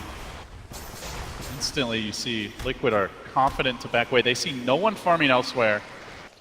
PL still off in the jungle. BOT is coming next for mid 1, so Secret won't find their opening. At the same time, they do hold the tower. How far do you think he'll need to be to take over this game? Especially against CK, PL. I mean, he has an Oracle behind him, right? And they do have like the Lycan Owl as well, so I think they have some ways to help him tank up. So do you feel it's more about how the rest of his team play rather than, you know, how far he gets? I think it's more about the Oracle. Right. But yeah, I mean, they have a lot of damage, right? They have amp damage, great against Alchemist, who has relatively They're running a mid one up top here. Armor, but here comes the chase on the mid 1. They want to kill up this PL. And they will get it. Huge pick off, no punish as Kezu just walks into the Necro army. Yapsor even trying to get his blink off, but constantly the minions are a problem. He's got to crush him back away. Alchemist is joining the fight. Though still get the jump onto GH, but Tumba Man wants to take this fight, not into that Maledict. That's not Miracle's happen. coming in with their 1 stun. They're going to go up. Nice dodger by MP. They're going to try to walk it off. Miracle's chasing. He doesn't have his ultimate. They could turn on him right now. Oh, good snare by Kuro, but now the Death Ward coming through. Kuro's down, and Liquid have to retreat. The stun lobbed out. God, if they had the PL, Secret would be diving so hard right now, but they just don't have the pursuit. Tumble Man still standing in a very forward position. Kuro is out of the fight. they get picked off very fast, and that's the state of the game where you look like, you know, we just want to have more stuns, you know? How do you chase in a situation like that? Just patiently, you know, I think you can be content with the PL kill. Yeah. You don't have to go for more at that point. And I think they shouldn't have. As soon as they miss their stun, we're going to watch that one more time. They do go for the Night Stalker to start things off. And then you see the Alchemist coming down from the river. The stun will miss. And right at that point, I think it was time to back off. Yeah. By MP. Because Reality Rift does have a bit of like a cast animation compared to, say, a Manta. Yeah. I mean, at the same time, the Alchemist stun isn't, you know, the fastest traveling projectile, so. Well, Yule's now complete. So while you might want to see a blink from Kazoo, this could be a tool to keep that Oracle out of the fight as long as possible while they try and focus Miracle down. See how it pans out for Secret. Still though, feels like overall they're kind of playing Liquid's game, right? It's a good out game. There's some big Aghanims upgrades here. The Venomancer Ags upgrade is great. The Night Stalker one, fantastic. And do you want to play that game right now on the main stage? Who do you want to give the Ags to first out of his allies? I mean, my vote is on the Night Stalker, but I definitely think you need a plus armor item. Like, you're not going to rush an Ag. oh no, no way. Like I'm talking about once he's comfortable with his item slot and he's feeling rich, start to throw out some Ags. Yeah, I think so. I think Night Stalker's probably the ideal one, just because against Batrider, the vision is so important. You cannot let him get the jump. Secret are smoked up, though. They haven't been particularly successful in these smokes, but they're going to try it again. Scouting out Matumba Man, but look at the positioning of Kuro Illumi, tucked in the trees, up above his core. Liquid are definitely anticipating Secret's movements well now. And they haven't been able to find that big fight. You know, the way their lineup works, they want to just catch a hero out and then keep on chasing everyone down with defusal charges, reality rips, the Batrider pursuit. But in fact, the charge going the other way. Mid one is being forced back. They got the armlet, they got the defusal, they got the drums, Yules, and the blink on the Slardar, and they're just not fighting. Yeah. They're definitely respecting the fact that there is quite a bit of vision on the side of Team Liquid. Is there a way to deal with that for Secret? Like Honestly, anything they can do to get vision back? I mean, you could put down wards, but as soon as Night Stalker presses Darkness, you know, a lot of your vision is just gone. Mind Control could plop down his own wards as well, to like that, just give him a little bit of extra sight outside of the Roshan pit. They know Rosh is going on, but it's hard to initiate it. And this is a spot where you wish Batrider has a lasso, Blink lasso rather. Well, they're trying to bring in the whole gang, but by the time they get to the pit, it's already too late. Instead, they're going to go in mid, locking down GH, and in a flurry of attacks, he should die. No Kuro's there with the save, but a 3-hero front from Yapzor. A godly play by him. Still GH stays alive for a while, almost killing off Puppey, and now the chase is on. Liquid see an opening with that Venomancer all committed, MP dropping low. Do they drive forward? Mid one, kiting them from the side. However, he could get stunned here by the Alk. The crush comes through, looking for the save. And now, isolating Miracle, but he's just going to Manta and retreat. Still is the Aegis as well. Secret have to gang up here and try to rely on that Puppey heal to get them back towards safety. They do get the mid one kill in the end. They hang on, at least for now, to the Aegis. Yeah, great trade here, if you ask me, for Team Liquid. Got the enemy core, you lost 2 supports, whatever. Miracle didn't die, he has They want to Aegis. go back in. Secret are thinking about it. They don't have the lasso. Who do they jump on first? In the back lines, it's Mind Control. Without the Poison Nova, he should be an easy kill, but Miracle's there to the rescue. Bails his buddy out, keeps him alive, and forces Secret on their heels. Do they have a stun? The Void's cooling down. Oh, almost got it. GH. Mid-cast animation. So 2 cores now down for Secret. Another kill given to Liquid for free, basically, and they're going to lose buildings from it. If you fight into an Alchemist, you better be damn sure that you have enough to take him down, or take his team down. And Team Secret had neither. Miracle, as soon as he pops that ultimate, they are able to take down the tier 2 and just start to farm off the enemy jungle. I think Liquid have stabilized. I think they might have able to recover from this game 2 situation. I mean, they're up 7k, and that might seem like a lot, but let me remind you of game 2 of, you know, the Liquid's last series, where there was an enemy Alchemist on the other side. They were up like 10, 15k, and Liquid eventually came back, but I think they have stabilized. Oh, they find Kazoo now with the Void coming through. He goes for the Yules, but quickly getting purged off. Down he goes. Kuro on point. And Secret on the run, continually being picked off. The Wolves are scouting, and Matumba knows there's additional heroes lurking here. He sounds the cry to chase forward. The BOT plays for Miracle, locking onto MP, looking to finish off the Chaos Knight. Liquid are going to get another. All of a sudden, 12 to 12, but that does not tell the story of this game. No, it does not. The raiding crew at least sniped something for mid one, a small consolation prize, but the real victory is all Liquid's right now, as they continue to scratch and claw, try to force that game 3. They're definitely well back into this one. It's just crazy to think how it started. Puppey was walking around freely as a Witch Doctor, racking up kills. You had a dual lane Veno Lycan that was still almost losing, it felt like, to a Batrider. I mean, I But think things have changed. I think one of the key points to point out, given how the game state is going, is that yes, Team Secret was ahead from the laning stage, but they didn't really have heroes that could get further ahead. Like, sure, you did well in the lanes, but you weren't pushing towers, right? They don't have like an anti-mage with the Battle Fury, an Alchemist with a Radiance, and they didn't have, they didn't have the blink on the Batrider to even set up those kills, so they gave Liquid a little breathing room. And I'm thinking more heroes like Pugna, right? Like, if you get well in the laning stage, you start blasting towers, you start constricting what Liquid could do, where they could farm. True. But they couldn't. I mean, eventually, sure, you have illusion heroes. Eventually, you can push tower, but that's eventually. That will take too long, and it did take too long. Liquid has had more than enough time. Unless Miracle makes some sort of big misplay, I think if he plays safe, this could be Liquid's game. all does hang in the balance. Their TI lives very much on the line. They leave him mid for now, but the BOTs can bring him to join the team. Liquid commence their push, a little chip damage on bottom, taking a couple hundred points of health away from that tower. Still the tier 1 remains top, something that Secret would sure love to eradicate. But they're going to lose a tier 2.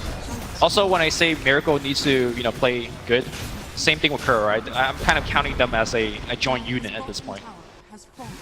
False Promise for your Alchemist, that's the combo. Here we go, High Ground Siege.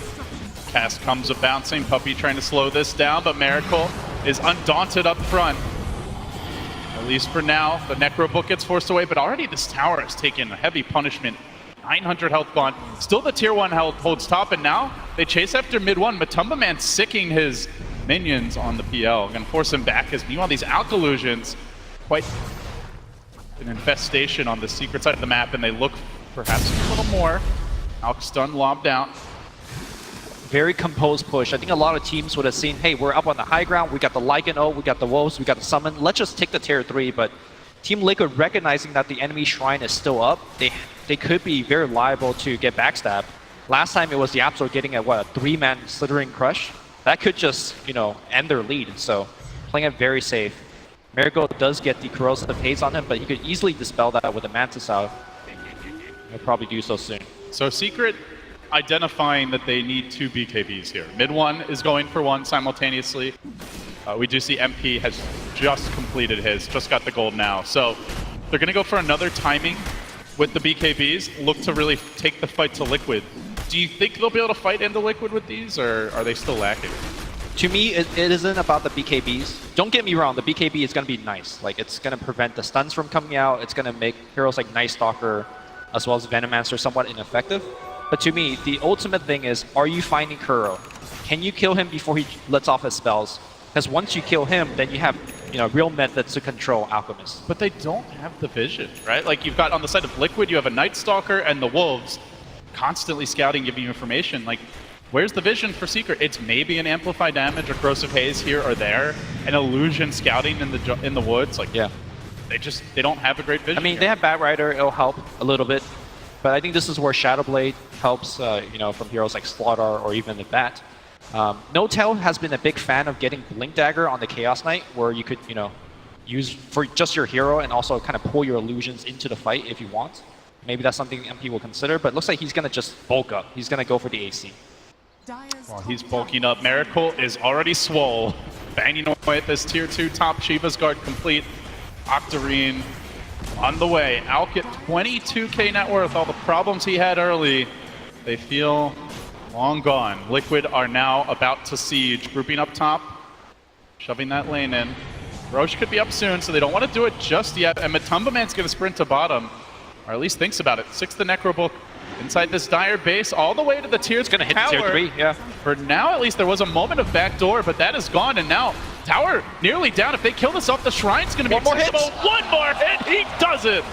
Oh, that is huge. Yeah. Shrines have been opened up. Instantly, GH is onto it. But they might get backstabbed. Here But comes Team Secret. Secret could have found their opening here. The crush to start, and they catch out. Of all heroes, they catch out Kuro. That's really bad for Liquid. They need to retreat, get out quickly. GH, looking for the corrosive haze there, but he somehow manages to Link flat in away. 1 second. Flame Break coming through is going to connect. He makes it back to safety. If it's only Kuro, it's not the end of the world. Yeah, the lanes are way too pushed. Look at Mind Control's position. You know, he's like, hey, I see Kuro getting jump. I'm going to just push top. Now you have to respond to that. As you're responding to that, our other lanes are going to get pushed out. Team Secret says this is our small opening to get the mid-wave push in and maybe look for a little bit more. Yapsor still hunting. Diving after the Night Stalker at nighttime. That is a tall order. Meanwhile, you see Mind Control infesting this top lane, just constantly shoving it in, trying to draw some heroes back, at which point his team can go and try to deal with some shrines. So the BKBs are complete now. When do Secret get their next fight? They're not itemizing to play greedy. They're not trying to really itemize to just farm their way back into this. That's never the ideal scenario against an Alex to try and play his game, but continue to slip behind the longer that clock runs. And now MP getting caught out here. Silenced up. Alkstud coming through. It's not the longest duration. The Shiva's connected as well, but he gets back to safety. Now it's Puppey who's caught out. Do they turn? Do they fight? When will Secret make their stand? It's not now. Puppey's down. MP hesitates, blows the BKB, still goes down, and it's off to the races. Matumba Man charging in. They can descend on this tower, and a flurry of auto attacks look to bring it down. They force mid one on his heels. Liquid turn back for objectives now. Focus, eyes on the prize. Single-minded, they just want these towers. They want the racks. They don't care about Secret's heroes. It's an even game in kills, but that's not Dota. Dota is a game of buildings, and that's exactly what Liquid are taking down. Melee racks have fallen. They want more. Looking for the ranged. They still stick around. They're not even hesitating for the time being. The ranged will drop, and still no sign of answer. They could maybe get Matumba Man on the way out, but I think they're happy to sacrifice him. No, they're going to leave him. Lasso still available, but Kuro just sits back waiting with the false promise. He's going to get Yules, and now the lasso comes through, but Kuro purges it off anyway. Matumba Man going to be able to walk away freely. Maybe GH doesn't even go down here. Secret are committing their BKBs, potentially their lives, to this hold, and it seems like they're losing. They even shrine up, but the Alkstun comes through. Miracle on the onslaught here, charging forward, forcing Secret back. Mid one wants to fight. Still, BKBs have been expended. Is this really their time? Matumba Man's at full HP right now. The Lance comes through. I think Liquid are content to back away, but they need that shapeshift. They're still trying to kill him. Finally, he'll get that kill, but doesn't really feel like it matters. Buildings have fallen. Heroes have died. Long duration BKBs expended. Roche is about to respawn. And I don't know that Secret are in position to contest it, Lumi. Yeah, I feel like Team Liquid gave away a little bit too much there. There was no reason to... if GH dies, you know, whatever. We're going to watch the team fight one more time. I believe this is just going to be the first half of the team fight where Team Liquid feels like they're strong enough and they're going to just run at them. There is no response whatsoever from Team Liquid. Sorry, Team Secret. Team Secret play much better when they're the one that's initiating with the Bat Rider, with the Slaughter. And that was just Liquid flexing. They're going in. Not much of Secret. I mean, you can see the idea there for the Bat Rider, Kezu. Yules up the Oracle and then just go on somebody. But the range is long enough with the Aether Lens that Kuroki can still easily just purge that lasso off. Had they done that like maybe 10 minutes earlier, that would have been a good plan. But sure, you use up the Oracle, but you're not killing people fast enough before he comes down. That is the other thing. Yeah, like what is your burst damage on the side of Team Secret? I guess the Chaos Knight. It's a reality room. Yeah, that's basically it. You know, he was struggling to get into the right position at team fight as well. So Liquid get one. Now they want the Roche. Bottom lane, remember, is exposed. Mid lane still the tier 3 stands. It's going to be a tough siege for Secret to stop here, Lumi. Especially if an Agent Cheese is a part of it. But really, how does Secret get near the pit? They got to worry about these lanes pushing in. There's a Night Stalker running around with the gem, flying out momentarily. They already seem to have trouble initiating trouble with Vision. Troubles will continue to increase. Yeah, they even feel confident enough to not give Miracle the Aegis. They put it on Matumba Man. This is generally a bad sign for the other team. Now there is 2 hypercores that you have to deal with. There's still Kuroki with his false promise on the backline that you have to kill before. And Kuro's got a Aether Lens, so he can stay even further away in a better position. This might be checkmate for Team Secret. It feels like it's already checkmate. They're going to try, though. Secret moving out. They do have their BKBs double damaged and bottled up by mid 1. This could be big. Darkness ends. Darkness ends, and maybe the opening comes Blinks through now. away! Yapzor, though, crushing onto the Oracle. That's probably the ideal target. Now the lasso comes through on him. Mid 1 can commit. They drag him up. Roast him in the flames, and Matumba Man gets aggressive. He fights into this. Miracle joins the fray. They're going to back up their friend here. Still that Oracle is alive through it all. Kuro survives. Secret are not getting kills with these BKBs. Finally, the Oracle will drop. The Lycan also brought down, but round 2 is much more painful. Miracle still full HP. Fighting forward is the Lycan. Liquid win the fight. 3 fall. They push in. Well, they got the initiation they were looking for. Unfortunately, they didn't get the kill quickly enough. And meanwhile, Team Liquid. Oh boy. Miracle. The cojones on this one. Here comes the Rapier. That is going to be huge for taking on these structures, but it's the kills that Miracle seems to want. He's diving from P. He's diving with the Rapier. What's he doing? He has no fear. Kensler just runs away. I think they're ahead enough, or even if he had lost the Rapier, it would have been fine. So this is more like, hey, we're winning this game so hard. I'm not even worried about giving a Rapier away, and we're going to finish the game right now. Yeah, out comes the Gale. Miracle finally using that Rapier for its proper purpose, which is to bring down buildings. They crush him. They can't control him, though. Liquid, Mega Creeps await. Game 3 awaits. Secret cannot close them out. Call it GG. What a shaky start, Lumi. That looked real dicey. Talk about composure. You're down 0-1. You're on the verge of elimination. Your lanes really go awry, and they somehow just stay calm under pressure. I mean, people look at Kuroki. We've seen him cast before, and he is a very calm guy. And I think that calmness really paid off here for the team. As much as Team Secret won Game 1 off of Puppy's play with the Spare Breaker, I felt like 4 picks into the Game 2, the panel's like,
Yeah, no, and I love the way he did it with a sigh, like, Well, it's hard for me to be over the top. I'm so dry, you know. oh.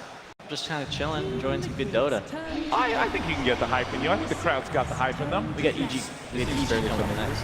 Right? Okay. All right. So this is the change up. We saw the Coddle into Brazil after this Rubik's Spear Breaker, but now they're going with the Necrophos themselves. So This is the same first 2 picks out of Team Secret as in Game 1. Let's talk about sorry to interrupt you, but Necrophos is the different pick here. What does Secret need to do to prepare for the Necrophos? well, the thing last game was, right, they picked the Necrophos sort of as a counter to the Bristleback, I think to a large extent. And now they see a Necrophos kind of early, so they need to think, what kind of hero can they use to kind of counter this Necro Coddle now, right? Because they get this information kind of early. So how can they kind of counter this Necrophos? What do you think? Mid-ancient apparition? Mid-A, oh. Offlane Spirit Breaker, support AA, Rubik AA Triline. Is that, okay, yeah. I mean, the A has always been pretty good against Necro. I was thinking along something like, they're gonna, later on in the stage, maybe they can go for some kind of AM or something similar. Yeah, they can do Think that. that would work? I think if they want to pick some carriers here earlier, it should be like a diffusal carrier that can move, like some Jugs, some Weaver, like that. Yeah, that could work too. Do you like diffusal carriers versus Necro? Yeah, I think it's really good. Like TA is also, it's weird, but I think in general TA is a pretty good hero versus Necro. The way you can burst the items you buy.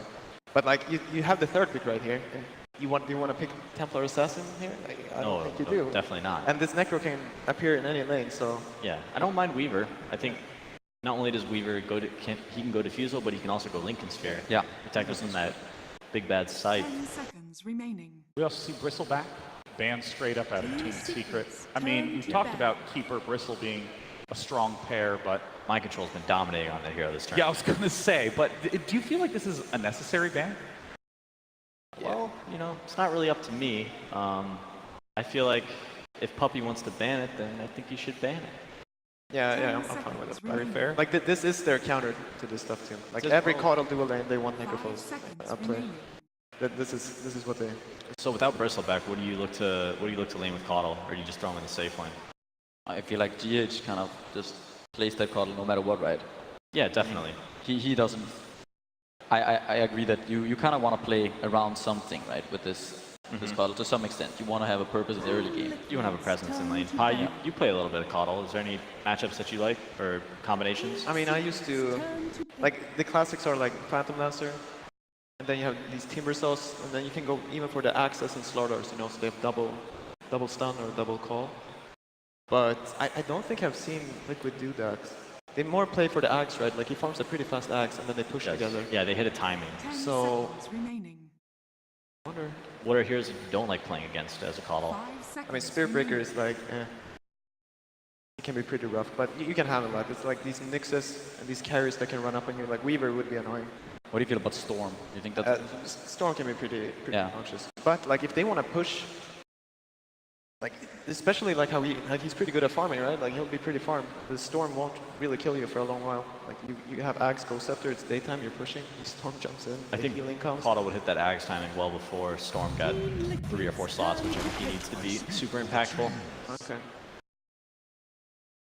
Got a Furion pickup here. That's, I could look at that as a deny pick almost. That's, one of my favorite heroes from Mind Control and Team Liquid. Yeah, I could see that too. They like running this kind of, when they have Coddle and they have Prophet, it's very hard to play against that. They can be everywhere on the map all the time. Team Liquid split push. They won them a lot of games. Has it won them a lot of games in the group stages? Yes. Yeah. Yes. Teams will go up against Liquid and they'll be split pushed by Lycans, Broodmothers, Furions, Caudle, Wisp. This global presence kind of team that Liquid has brought time and time again has presented a ton of trouble for teams playing up against them, and that was why they were one of the favorites coming into this tournament. Now this is a third pick I would love some clarity on. Obviously, Witch Doctor is really nice to have in lane. It's great at babysitting.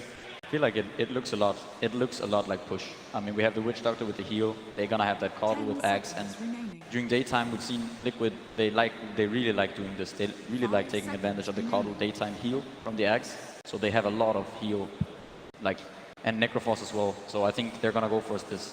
This is the 20-minute. This is the core AA game, man. Maybe. It They have banned. very static lanes right Three healers. AA is. Oh, it's banned. Banned. Oh no. All right, my bad. I was getting all excited. I mean, does Team Liquid now need just damage in a front line to absorb? I think the Necrophos can do a little bit of fun running, but yeah. They need catch. You have Furion, who's going to be split pushing. Rubik, who can clear waves, and then you have Queen of Pain, who's very mobile. I just think they have to think, like, they can't be greedy. That's how they have to think. Like, if you look at this lineup, they can only fight, and they're gonna be diving you early with Secret. Like, you have to survive the lanes here. Like, they just have to do anything to survive. What kind of carry do you think Secret goes for here? Like, they want to pick Lone Druid because that's their favorite hero, but that might be, I don't know, greedy. We used to see Witch Doctor, or at least I used to pick Witch Doctor a little bit against Furion because you can cast the Treants as they come in to mess with your waves, but Furions mostly just keep their Treants in lane with them nowadays. But you can easily kill the Treants and deal with Furion's off-lane presence. It's just wherever, like, the Spirit Break is going to charge, the Furion TP is in, and then you have, if one hero rotates, you're going to be like 3-4 heroes every time you dive a tower, at 4 to 8 minutes. More heal, right? Press the attack. More heal. A fourth healer. And also catch, yeah. Yes, you can remove some silences from Necrophos if he gets orchided. Potentially some disables from Spirit Breaker. I mean, they still need something that hit the buildings, right? Oh, it's coming. I think they have, like, the amount of sustain they have, the buildings will eventually fall. I feel like they can stay in front of those towers forever during daytime. Sven ban. Are we looking at an illusion hero for Team Secret? Perhaps that... I don't know. They have LC. What are we thinking about this Sven ban? They definitely need some physical damage. I mean, maybe the Sven is just, it's a tower hitter, and he gives armor, and it would just be very hard to stop the Sven. Like the Coddle Witch Doctor Sven is a pretty decent tri lane. Pull out the Drown Ranger again? It's banned. Oh, it's banned. All right. It's a big screen. We got a lot to look at here. But banning Sven removes the option for Warcry, which is a huge armor bonus for their team. I think physical damage makes a lot of sense for Secret here. They have the last pick though, so they'll get to see what hero Miracle decides to take up. He could play Necrophos. I would not recommend that though. I think Miracle is best suited on a different hero. I'm definitely inclined to agree. I think it's going to be a Matomba and Necrophos. I also think he's the one who plays that hero almost exclusively on that team. And Mind Control, I expect to play Legion. Okay. Team Liquid really taking their time. The last ban and last. Well, this ban's tough because you have to pick a hero and then you need to ban a hero that you think is good against the hero that you're picking. One of the teams are, it's the last game for one of them, so. And they went aggro last time. Great analysis, Pycat. Thanks. You're really on top of it. Oh, they're going to take their time, right? I've been impressed. They're not going to rush it. You're killing it on the panel. Thanks. Well, I mean, Team Secret's lineup is a really intimidating one to be up against, especially with the instant stun from Rubik, the mobility from Spirit Breaker and Nature's Prophet. The ban is Lycan and Troll Warlord. PBD is not happy right now. That disgusting creature. Well, they definitely have someone who can take down towers now. They do. They can group up and they can definitely siege, have that Coddle heals, Witch Doctor heals, Legion Commander to back them up with press the attack, and just watch Troll smack at those towers. And they have some scary timings, right? Like, whatever daytime when he gets his axe, like the amount of heal they have. I'm worried Like, about look Quap. at this damage. I mean, let's see. How is Quap going to have an impact? Oh, Luna. Damn. Wow. That is unexpected. Yeah. They are gonna, Is he gonna come online early enough? Are they gonna go aggro? Is that the play here? They better win the early game, or else I feel like they're going to be in some major trouble. Well, we've yet to see Luna in yesterday's or today's games. Very intimidating hero, especially given those Mask of Madness builds giving a lot of farm. Let's throw it on down to the casters for the final game of Team Liquid versus Team Secret. It all comes down to this. Liquid, Secret, Game 3, and Luna comes out. Lumi, are you surprised? A little bit, but at the same time, a very powerful mid-game fighting tool, right? That's one of the strengths of Luna. You get that level 6, you see some sort of action going in the jungle or at the shrine, you pour in there and you just turn a fight. I think Team Secret, their goal is definitely going to be winning the lane stage. You got both Spirit Breaker as well as the YapzOr Rubik. They are so mobile across the map, and they're going to try to win at least 2 out of the 3 lanes. Potentially very strong lanes, but they are pretty squishy here across the board. So if they overextend even slightly, an Illuminate can instantly mean like half your HP's team is gone, and there's certainly lots of chasing potential the other way once the Legion and the Troll come online. So Game 3 upon us. Whose draft do you like better overall? I think it's pretty even. They're both very strong at different timings, but I'm going to go with Team Liquid. Okay. I believe in their timing. I believe once they get their Ags and all that jazz, they're going to be able to push and finish the game. But the ultimate question is, can they get to the timing? That's where Team Secret is stronger. They're going to stun. And Game 1, we saw Puppey so disruptive on his Spirit Breaker, was involved in pretty much every early kill. As the teams enter the field of battle, one of them is going home. Liquid versus Secret, Kuro versus Puppey. Game 3, live at Key Arena. Here we go.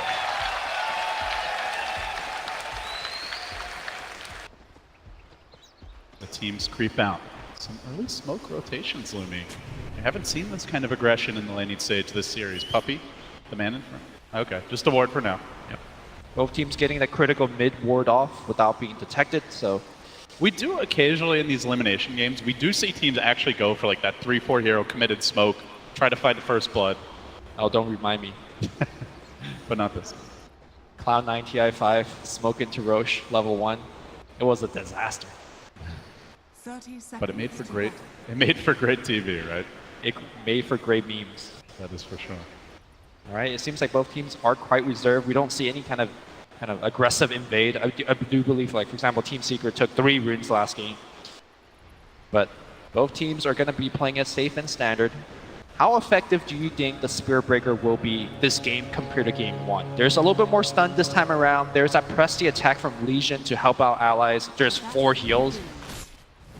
I mean, I look Puppey's going to go off. I look at the laning stage, like, how many actual interruptions do they have there? They have Cask. That is it. Later on in the game, yeah, I think they're fine against the charge. Like, charging into those 5 is a suicide, but I still look at this laning stage, like, there's a lot of heroes that don't have a way to interrupt the charge. You also have a Nature's Prophet to add as a +1, something they did not have in Game 1. So I think there's openings here for Puppey, but it all comes down to, like, the vision game. Will Liquid identify where he wants to attack from? Those vectors, will they anticipate them better? Yeah, maybe they position right early. We'll see. And, you know, certainly they don't have the plus damage of the Drow. That's another thing to keep in mind. The first charge on the mid, just a little zoning on Matumba Man, but they are going to get some extra auto attacks in here, force him back, and meanwhile bottom, looks like Secret were trying to get aggressive on mind control. Yeah, this is going to be their point of the attack with the mind control LC as well as the GH Kato. They just basically spam you out with both overwhelming odds as well as Illuminate, but there is no overwhelming odds just yet, and we're going to see a charge coming in. Luna not level 2 just yet, so I don't think she could be able to assist in this kill. Puppey already, I mean, to be fair, it was hard to have a faster start than Game 1, which is probably the most impactful laning stage Spirit Breaker I've ever seen, but a much slower start here. I really like what Liquid is doing with the draft. They want to put a very offensive dual off lane. And basically, the goal is to basically force both the Rubik and the Spirit Breaker to help out the Luna. If you can force both the supports there, then the mid lane gets a true 1v1. You know, we've seen mid struggle for Team Liquid in the past, but if this is true 1v1, I think Matumba Man's going to do fine.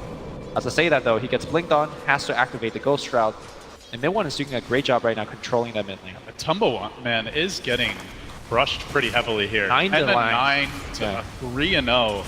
of Matumba. Now, to be fair, Matumba normally not a mid player, and when he goes mid, it's on, it's normally in a very advantaged matchup, like the last pick Brood, which has no counter, that type of thing. But mid one is really putting the heat on him early. Just that tiny bit of help that Puppy gave. You see mind control off to the jungle. They're actually going to leave this bottom lane entirely to GH. YapzOr now with the haster, and they try to anticipate which way is best to go, and they decide on bottom. There is no vision of this for GH, and he's in trouble now. Lifted back in, straight into the charge. There is a point in the Lucent Beam, so no escape for GH. The connection is there. First blood to Secret. Yeah, and if you look at the mini-map, on the bottom side of the map, there's nothing to see the movement of Puppy. No wards, nothing. And he just, it's freely. Like, he charges bottom again. And they're just going to keep this pressure going. Onto mind control this time. A bit of a tougher kill. It's still only a level 2 Luna, but the body blocks are there. They're going to need this lift to come through. The timing's good. Bashed away, though. And do they have the damage? Press the attack says no. They do have this Nature's Prophet, meanwhile, as Kezu is fishing for the courier mid, but wisely Liquid do anticipate it. They'll wait for the upgrade. So a bit of a wasted moment. Could have been a huge roll of momentum forward. Very smartly by mind control. A lot of LC just gets the overwhelming odd, at least by level 2, but he saved the skill point and gets himself to press the attack. As a result, he was able to survive against that gank. We'll try to jungle it up. If Liquid win this game, pubs are going to be a disaster. Oh, no, at least he started the offlane. He sat there for, all of a minute. Jungle Legion. Just don't get an Iron Talon mind control. I mean, if he finds the jungle, then you might as well do get the Iron Talon. Yeah, I mean, to be fair, Keeper of the Light definitely benefits from the experience, and so much of this Liquid draft is pushed that you can understand the reasons, right? Like, that early Ags, those early points in Illuminate, even just getting the recall is what will fuel the push. So the more space that GH gets, the more quickly that they can start to develop that momentum. Really like the way that mind control, or rather, sorry, Kezu has been playing his Nature's Prophet. Always sending out his treants everywhere. Send one to the runes, send one to possibly deny the boundary rune away from the other side. Small things, but like you said, LD, this game is a game of inches. Small things add up. The lane's definitely going heavily in favor of Secret here. Already over 1,000 gold lead. And now a DD rune up on mid one, putting the hurt on Matumba. He does have the 2 points in Scream, has to respect that Ghost Shroud, but just a couple of pokes from Autotex. He can probably commit for the kill, and certainly if the Nature's Prophet comes in, certainly if there's a charge from Puppy, I think Liquid recognize that Matumba is very vulnerable right now. Just gets the stick, he's pretty poor in this lane, only 14 CS even now. They are setting up. You can see that GH is definitely kind of recognizing the play pattern in all of these games. I do believe this is like the first time he kind of rotated mid. But I don't know if he can actually save Matumba. Puppy, this backstab charge through the trees worked before. It could work again. Matumba, as the wave pushes in, has to deal with the Sonic Wave as well, but his positioning is fantastic here, way behind the tower. He's going to get cut off. Look at YapzOr. Oh, make it the south side. Now, not so fantastic. Charge comes through. They do get the bash. Gets off the Ghost Shroud, but he doesn't have anything to heal him during this time. Then comes the Quad Bone, and down goes Turbo 2. Secret. The 2-for-1 special. So on paper, when you have these kind of kills... They're looking for the answer back. 4-man overwhelming odds. Mind control can't run in. Oh.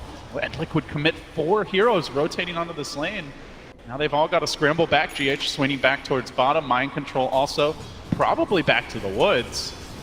That's probably the worst scenario for them, that they all try to come and help mid. They all try and hold the lane, and yeah, we're going to watch this. Still give up the kills. One more time. The beauty of having these heals and sustains that you could survive long enough for your ally supported, but the Sonic Wave just lined up too. And MP is definitely happy about that one. Yeah, he threw the heal out and then dropped the Ghost Shroud. I don't actually think it matters there. They had 4 heroes with so much damage. Anyways. He dies anyway, but just made it that easier. And perhaps Matumba not feeling comfortable in this mid lane up against 10k MOR player who is playing like it's an elimination game. Mid one is making him work for it. So what now for Liquid Lumi? It's been a bad start as far as the lanes go. They have this strong 5-man push. Are they just playing defense? Do you want to see them make some aggressive maneuvers and try to open up the map?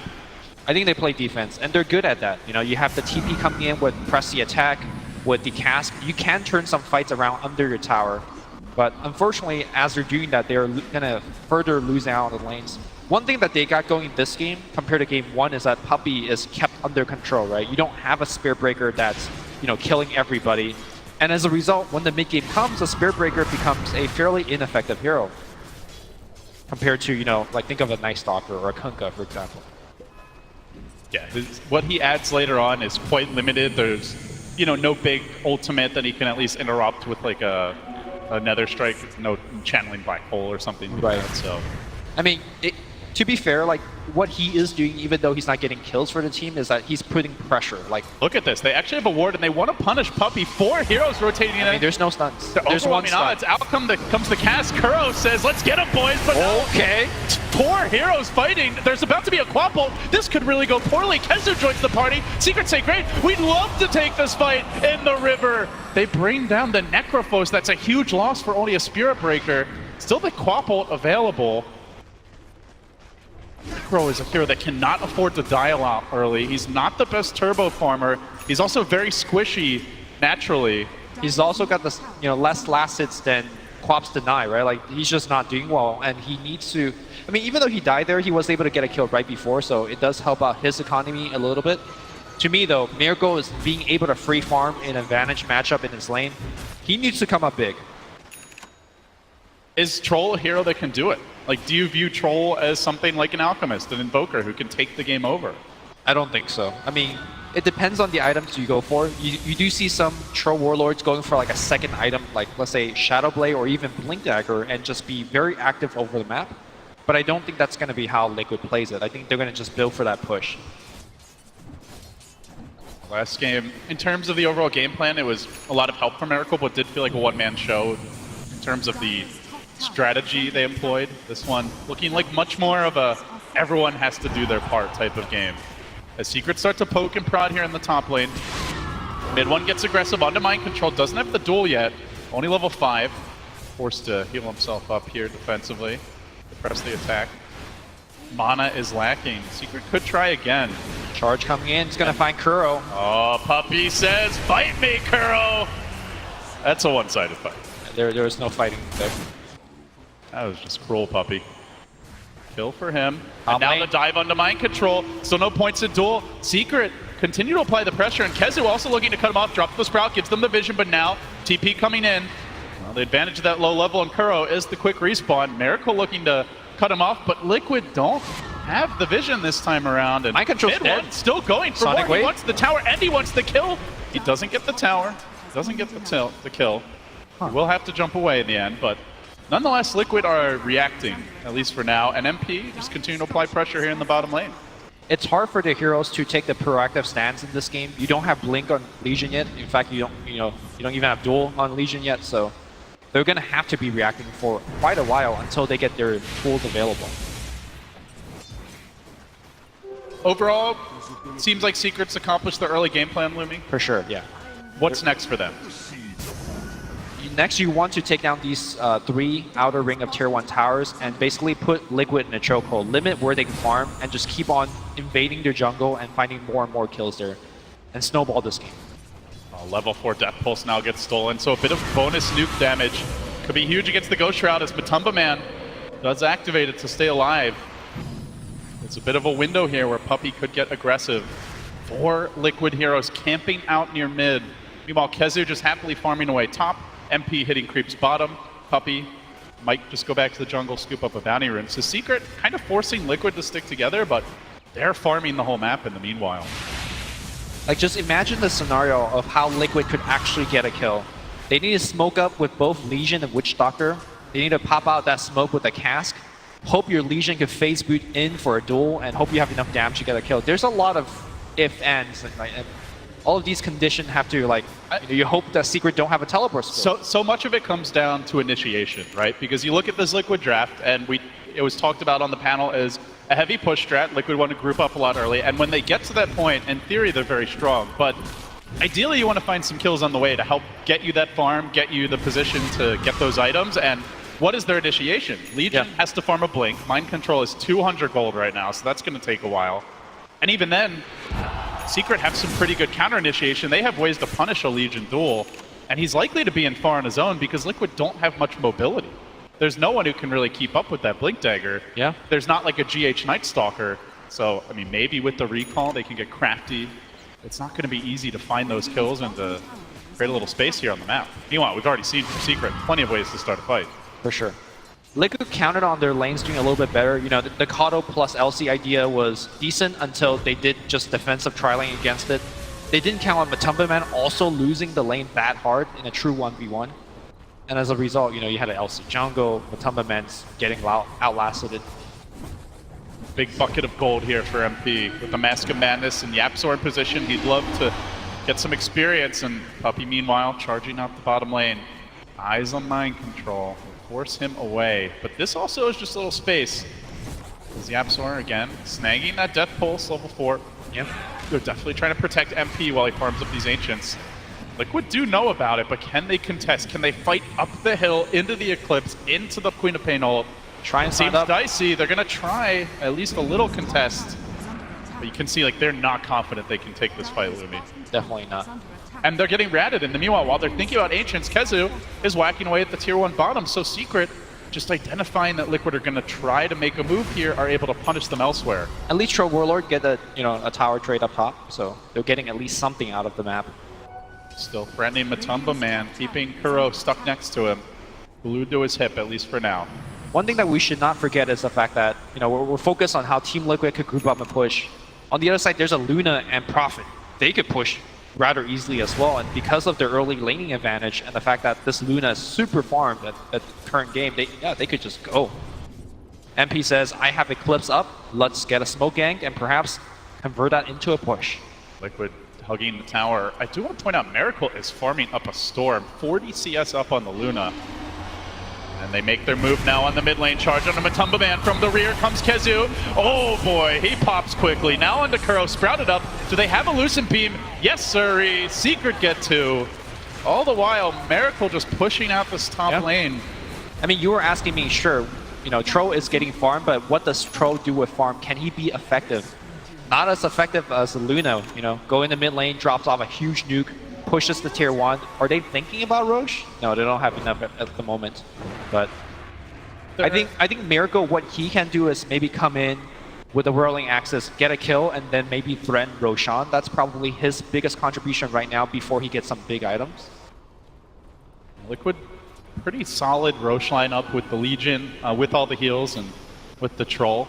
Miracle is rushing the BKB, so we've seen, you know, a lot of players opt for like the Yasha, go for that greedier farming build, but Miracle feels compelled to fight early, and with the way the game has gone, look at his net worth. His next closest teammate is 3k down. He's almost doubling his own Necro. I think the bigger story is that there's 4 secret members in between, you know, like... well, 3, but yeah, the Rubik is not far off. Secret are certainly ahead. It's not an overwhelming lead. It's still a one-fight kind of game where everything can suddenly tilt. And the Blink Dagger still being worked on by Mind Control. A ways to go for this. Still almost 1,300 gold short. Yeah. GH, though, also working towards that Aghanim Scepter. Already forced that finish, so he was able to sap the offlane for a long time. And he should be able to defend this unless he walks in and gets lifted by Yapzor. Oh, okay, Illuminate stolen. That's going to make Liquid's life hard. They're struggling to push right now. Liquid's life is already hard right now. Now Yapzor can just look to slow this thing down as the Illuminate coming out now. It's going to quickly cave in the wave, and they can split push. If they have Illuminate and they're able to hold one lane while MP and mid 1, potentially even Kezu are pushing the other lanes, they're going to have an even bigger tower advantage. To me, the most important member right now for Team Liquid is Mind Control's Blink Dagger. Once he picks it up, then finally Team Liquid could do something. Like right now, they're all just reacting to what Secret is doing, trying their best to hold and then just farm. However, once Mind Control have that Blink, they could now begin to smoke out and you know, play around the map for a bit. Oh, charge. Now initiation onto Kuroki. Locking him down, finishing him off. Another death for the Witch Doctor. Very smart play by Puppey, just like faking his ultimate. And as soon as you hear that sound, if you're the LC, you use the press the attack to bail out your teammate, right? But then Puppey cancels it, and then threatens to use it again. And now into the Roshan pit. Secret are going to go for this early. Liquid are not really in position to fight here. Without the Mind Control Blink, there's no clear initiation. The initiation is Miracle running in, and his BKB isn't even done yet. So unless they can find some sort of Miracle Just walk in play. It's not going to happen. Mind control will try Illuminate, here. okay. Illuminate. The spam Look at the is- damage. The spam is strong. All right, And Roshan's gonna chase out, so they're gonna see the HP of Roche. If they Liquid could get a they are going to try for this. yeah, good recovery. They're not very sneaky as a squad, but they do have that zone control that you talked about. Same time though, Secret are still thinking about this. They're still pretty committed. They could bring in Kezu, summon some treants, but first they're going to deal with this bottom lane. So while they draw Liquid towards the pit, they can just split push freely. They always have that profit +1, but this buys time for Miracle. BKB now complete. This ward right now, sorry to cut you off, this ward is doing so much because Team Secret says, okay, you have 4 heroes in your jungle. Sure, we're gonna split up farm. You could sit here and, you know, starve yourself. And then as soon as this ward sees them leave, then they could think about going back to Roshan again. Like these deep wards from Team Secret is winning them the game right now. Secret do look to smoke on the back of that as Miracle moves into the pit. Puppey is there with the charge to start the party. Wants to bait out that BKB. Not happening just yet. The slow comes through. From the rear goes mid one though. Quickly the Aluna Eclipse rains down, but Tumbleman needs to get away. Done the 4-step. GH with the save. At least for now keeps him alive. 4 hero Illuminate splashes through, but Secret are into the pit and mid one's into the backlines. Wants to bring down the Keeper who fights at his shrine, but Kezu chases forward, pops the drums, gets the Sprout. 4-step on cooldown, still eats his way out with the Tango, but mid one is a persistent bugger. Brings him down on the other side of the fight. Miracle. BKB already blown, just got kited. He's got an invis room. Maybe he can get off a lucky basher on Kezu. Kezu's porting out. Can he get the attack? Oh, just walks away. Unlucky for Team Liquid, but at least Roshan is, you know, not dead. And now Eclipse is down. So if Team Liquid gets a good fight, And the Quapple, mind you. yeah, maybe they could actually steal Roshan. That could be huge. Charge coming in, giving Vision a miracle. Here comes Puppey. BKB still down for 25. Round 2. This time Kuro should have the positioning to interrupt this. Cass coming out, but it's not before he gets onto Miracle. Now Quap in position, and they're going to steal that nuke. Yapsor can keep his team alive in the fight, but Puppey's a scythe? bit isolated on the rear. Matumba does hold the scythe.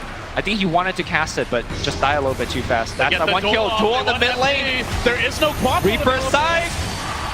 Bang! Him. Huge kill for Liquid. All right. Still Matumba man out in front. And now they go into Roche. Can Team Liquid turn this game? The treants are there. They're not going to give it up without a fight. Yapsor has the heal to keep his team in combat-ready mode. The bashes from Roshan slowing things down, buying time for mid one to come in. His ult's still a bit short, though. Needs a little more time. They bring Miracle low. They lift He's him got up. BKB. They got get the vision. lift, but they can't control him. Puppey, though, with the charge. Roshan's He gets low. smashed. Roshan's Pushed low. away. Who's going to get it? The Roche almost dead. It does go the way of Miracle. BKB. Liquid hang on. But Tumbleman gets 2 kills out of that. He finishes Blamemail as well. Can this be the turn? Can Team Liquid come back from the disastrous early game? Tier 1 mid, relatively low. They won't go for it right now. Boy, Go back. everything going just right for them there. Puppey, I believe, getting bashed by the Roshan in the midst of the fight, but he's trying to lock down Miracle. Able to snatch the Aegis off, able to get the kills on Matumba Man, keep him alive. They fight very smartly while the Sonic Wave and Eclipse are down. We're going to watch that team fight one more time. Look at how low Miracle gets. He activates a BKB, and then they recognize, oh, we can't actually kill him in time. Mid one, I think he was thinking about jumping in to take the Aegis the whole time, but all they can do is watch Miracle finish Roche and take the Aegis.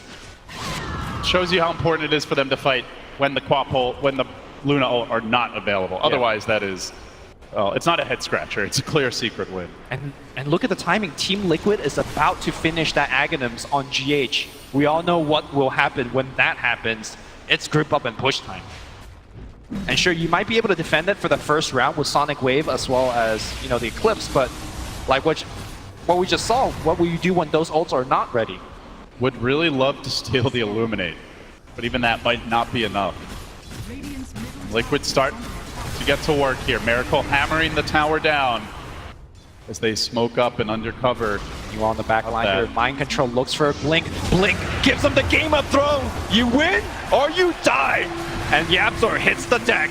Tier 2 now being under siege. Liquid still chasing forward. This tower slowly being worked down. Secret not feeling like they can fight right now with the positioning Liquid have. Down a hero. Down that crucial Rubik lift. They force out the glyph. Liquid still committed to this. They will get the last Good hit. attempt. Mid one trying for the deny. I mean, So- he's going to get an Orchid, but we'll see how much it actually does with the press the attack.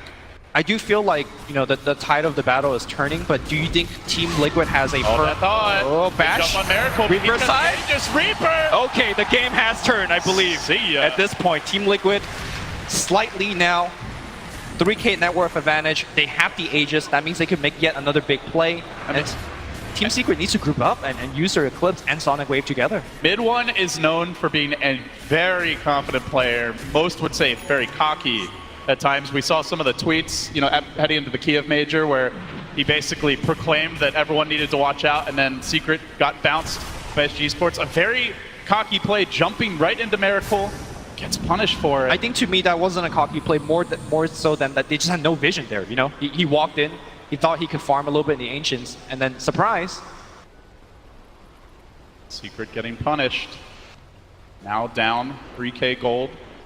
More importantly, Liquid getting all their core items. Mind Control farming up the armlet. Miracle still holding that Aegis. Not actually committing to this group up and push, as the Ags has still not been purchased. GH has the gold now, but you have that courier to come and deliver it. I mean, you need the Axe, but you also need daytime, right? Which is 1 minute about to 1 go. minute, yeah. So they'll have that with about a minute to push before the Aegis expires. Maybe a little less. One way to measure how effective your Luna is in a game is whether she could sit in the front and not die. And right now, I don't think she has the necessary item to do so. Like, you need BKB, but even with BKB, you still need to survive against Troll Warlord rushing at you, the Blink duel that's coming out from the LC. So, despite MP's great start and the fact that they were able to convert his start into something amazing in an early mid-game, I think he's not farmed enough, which is kind of crazy because he's leading the network for his team. Luna, a fantastic late gamer when you get to that 4, 5. Yeah, this is the stage of the game where she Lots dips a of little bit. His top tower is under attack. She's naturally pretty squishy as a carry. Needs a lot of items to take man fights. Whereas Miracle, he's already got hits. Tower falling, Liquid surging. They move in. They want It's to begin daytime. their high ground siege. Let's go. 24 minutes. Gandalf bringing up the rear. GH is going to start healing his team up. Yapsor tries to slow things down. He will steal the death pulse, but Where's the Miracle team? They just need to keeps on defend. hammering. Meanwhile, Queen of Pain pushing out the mid lane is going to rejoin the fray. Already, that tower is Look at it down. go. They got to focus on objectives here. Secret needs to Charge. hold their base. From the back. Eric will doing so much work. Still the Aegis standing.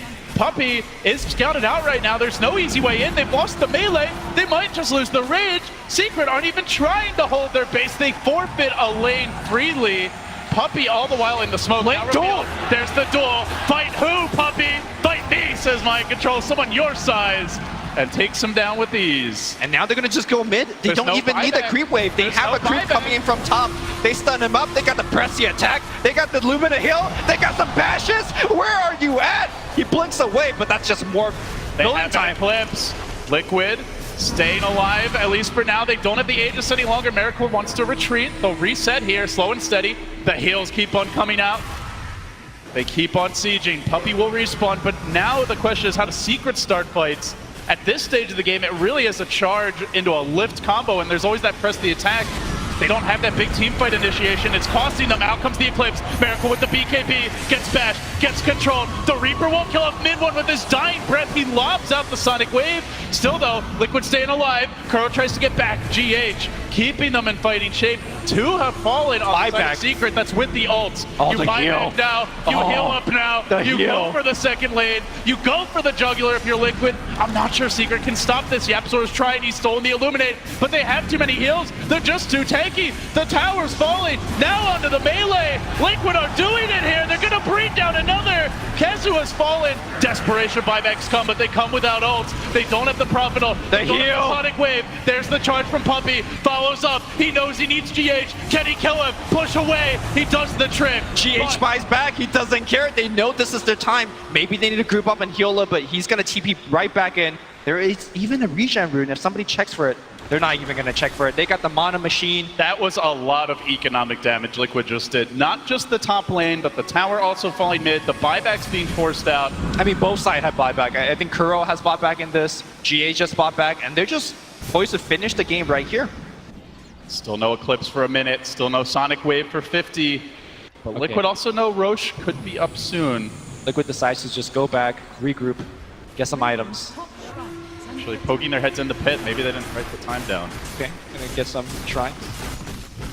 Either Can't way, blame him for not writing the time down, right? That was during a chaotic team fights almost 10 minutes ago. I mean, it shows you what a game of nerves TI can be.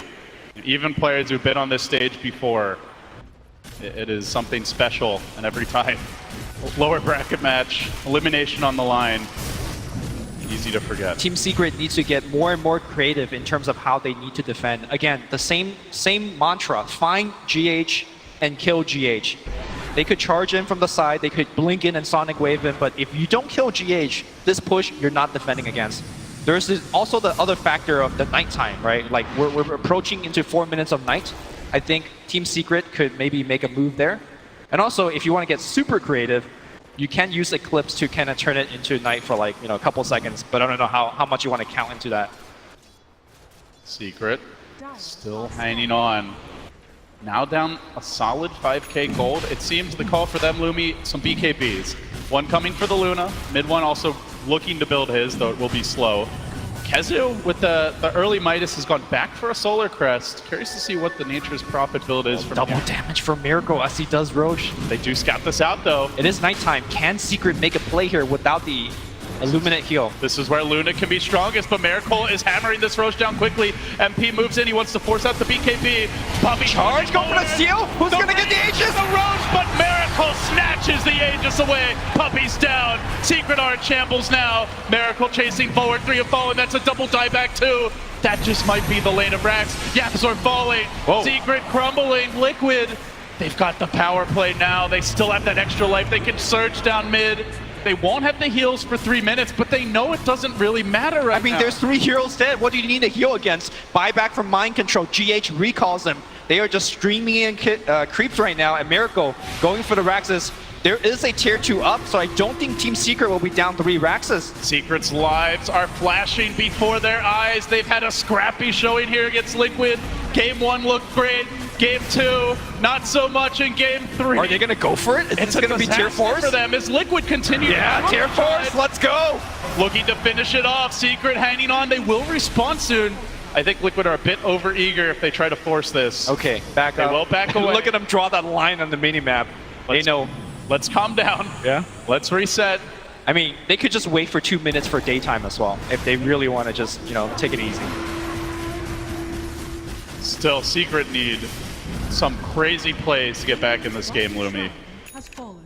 It gets so hard to fight from here. Yeah. Again, you need to find an angle, an awkward angle to come in, ideally from the back, find GH, but hard to do it during daytime. He has perfect flying vision around him.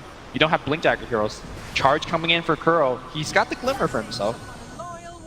Might have actually been able to get him there. Liquid did not have any vision on that hill, but the thing is, Secret don't know if there is.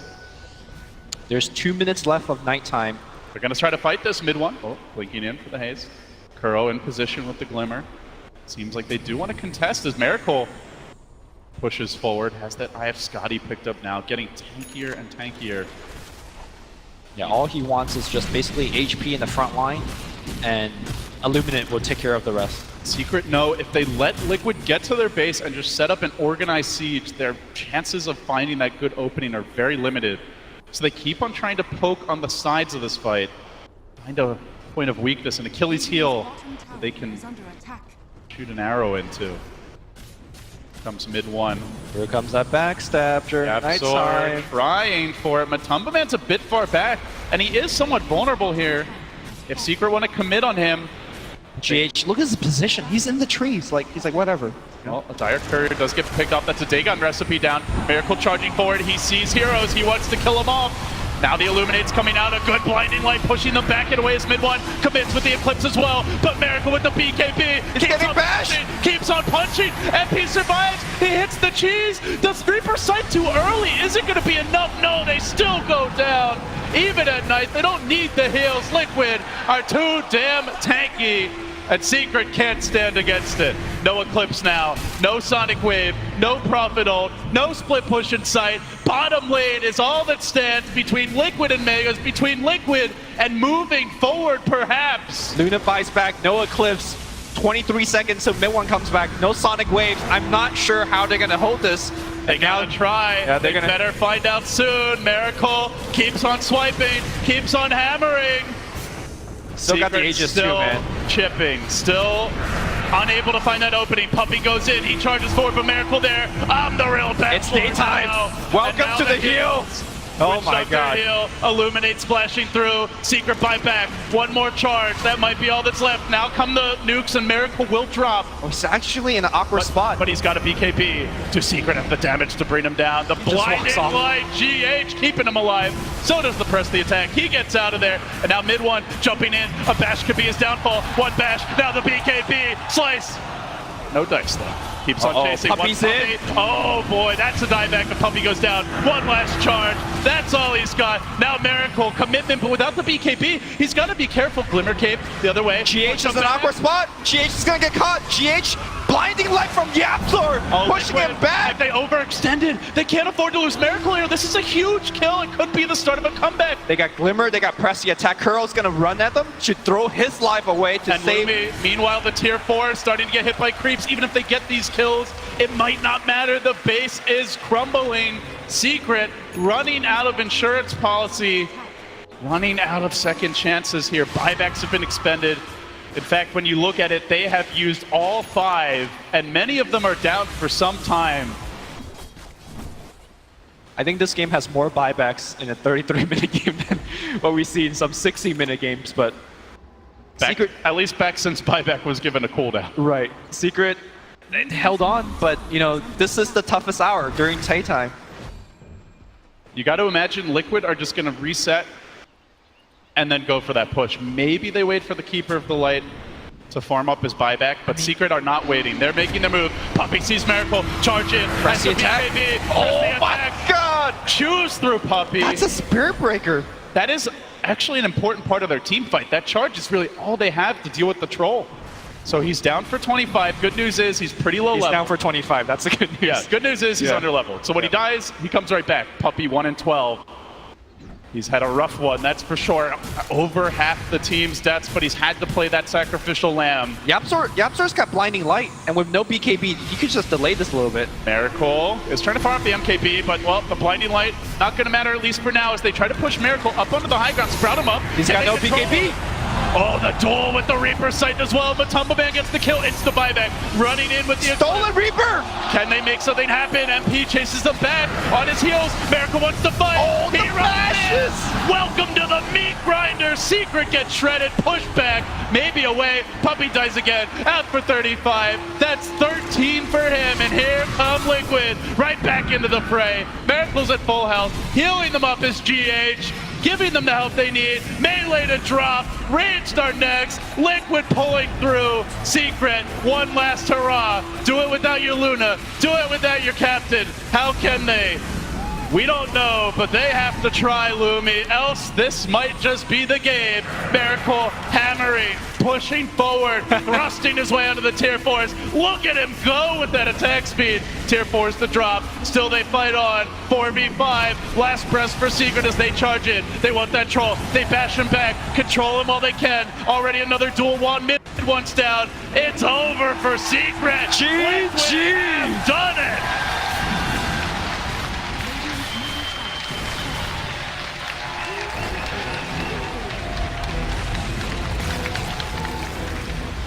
What a performance by Team Liquid. It looked real bleak. Game 3, elimination match. Lost the lanes, felt like the game might just fall apart. We asked ourselves, can a troll carry this game? Will that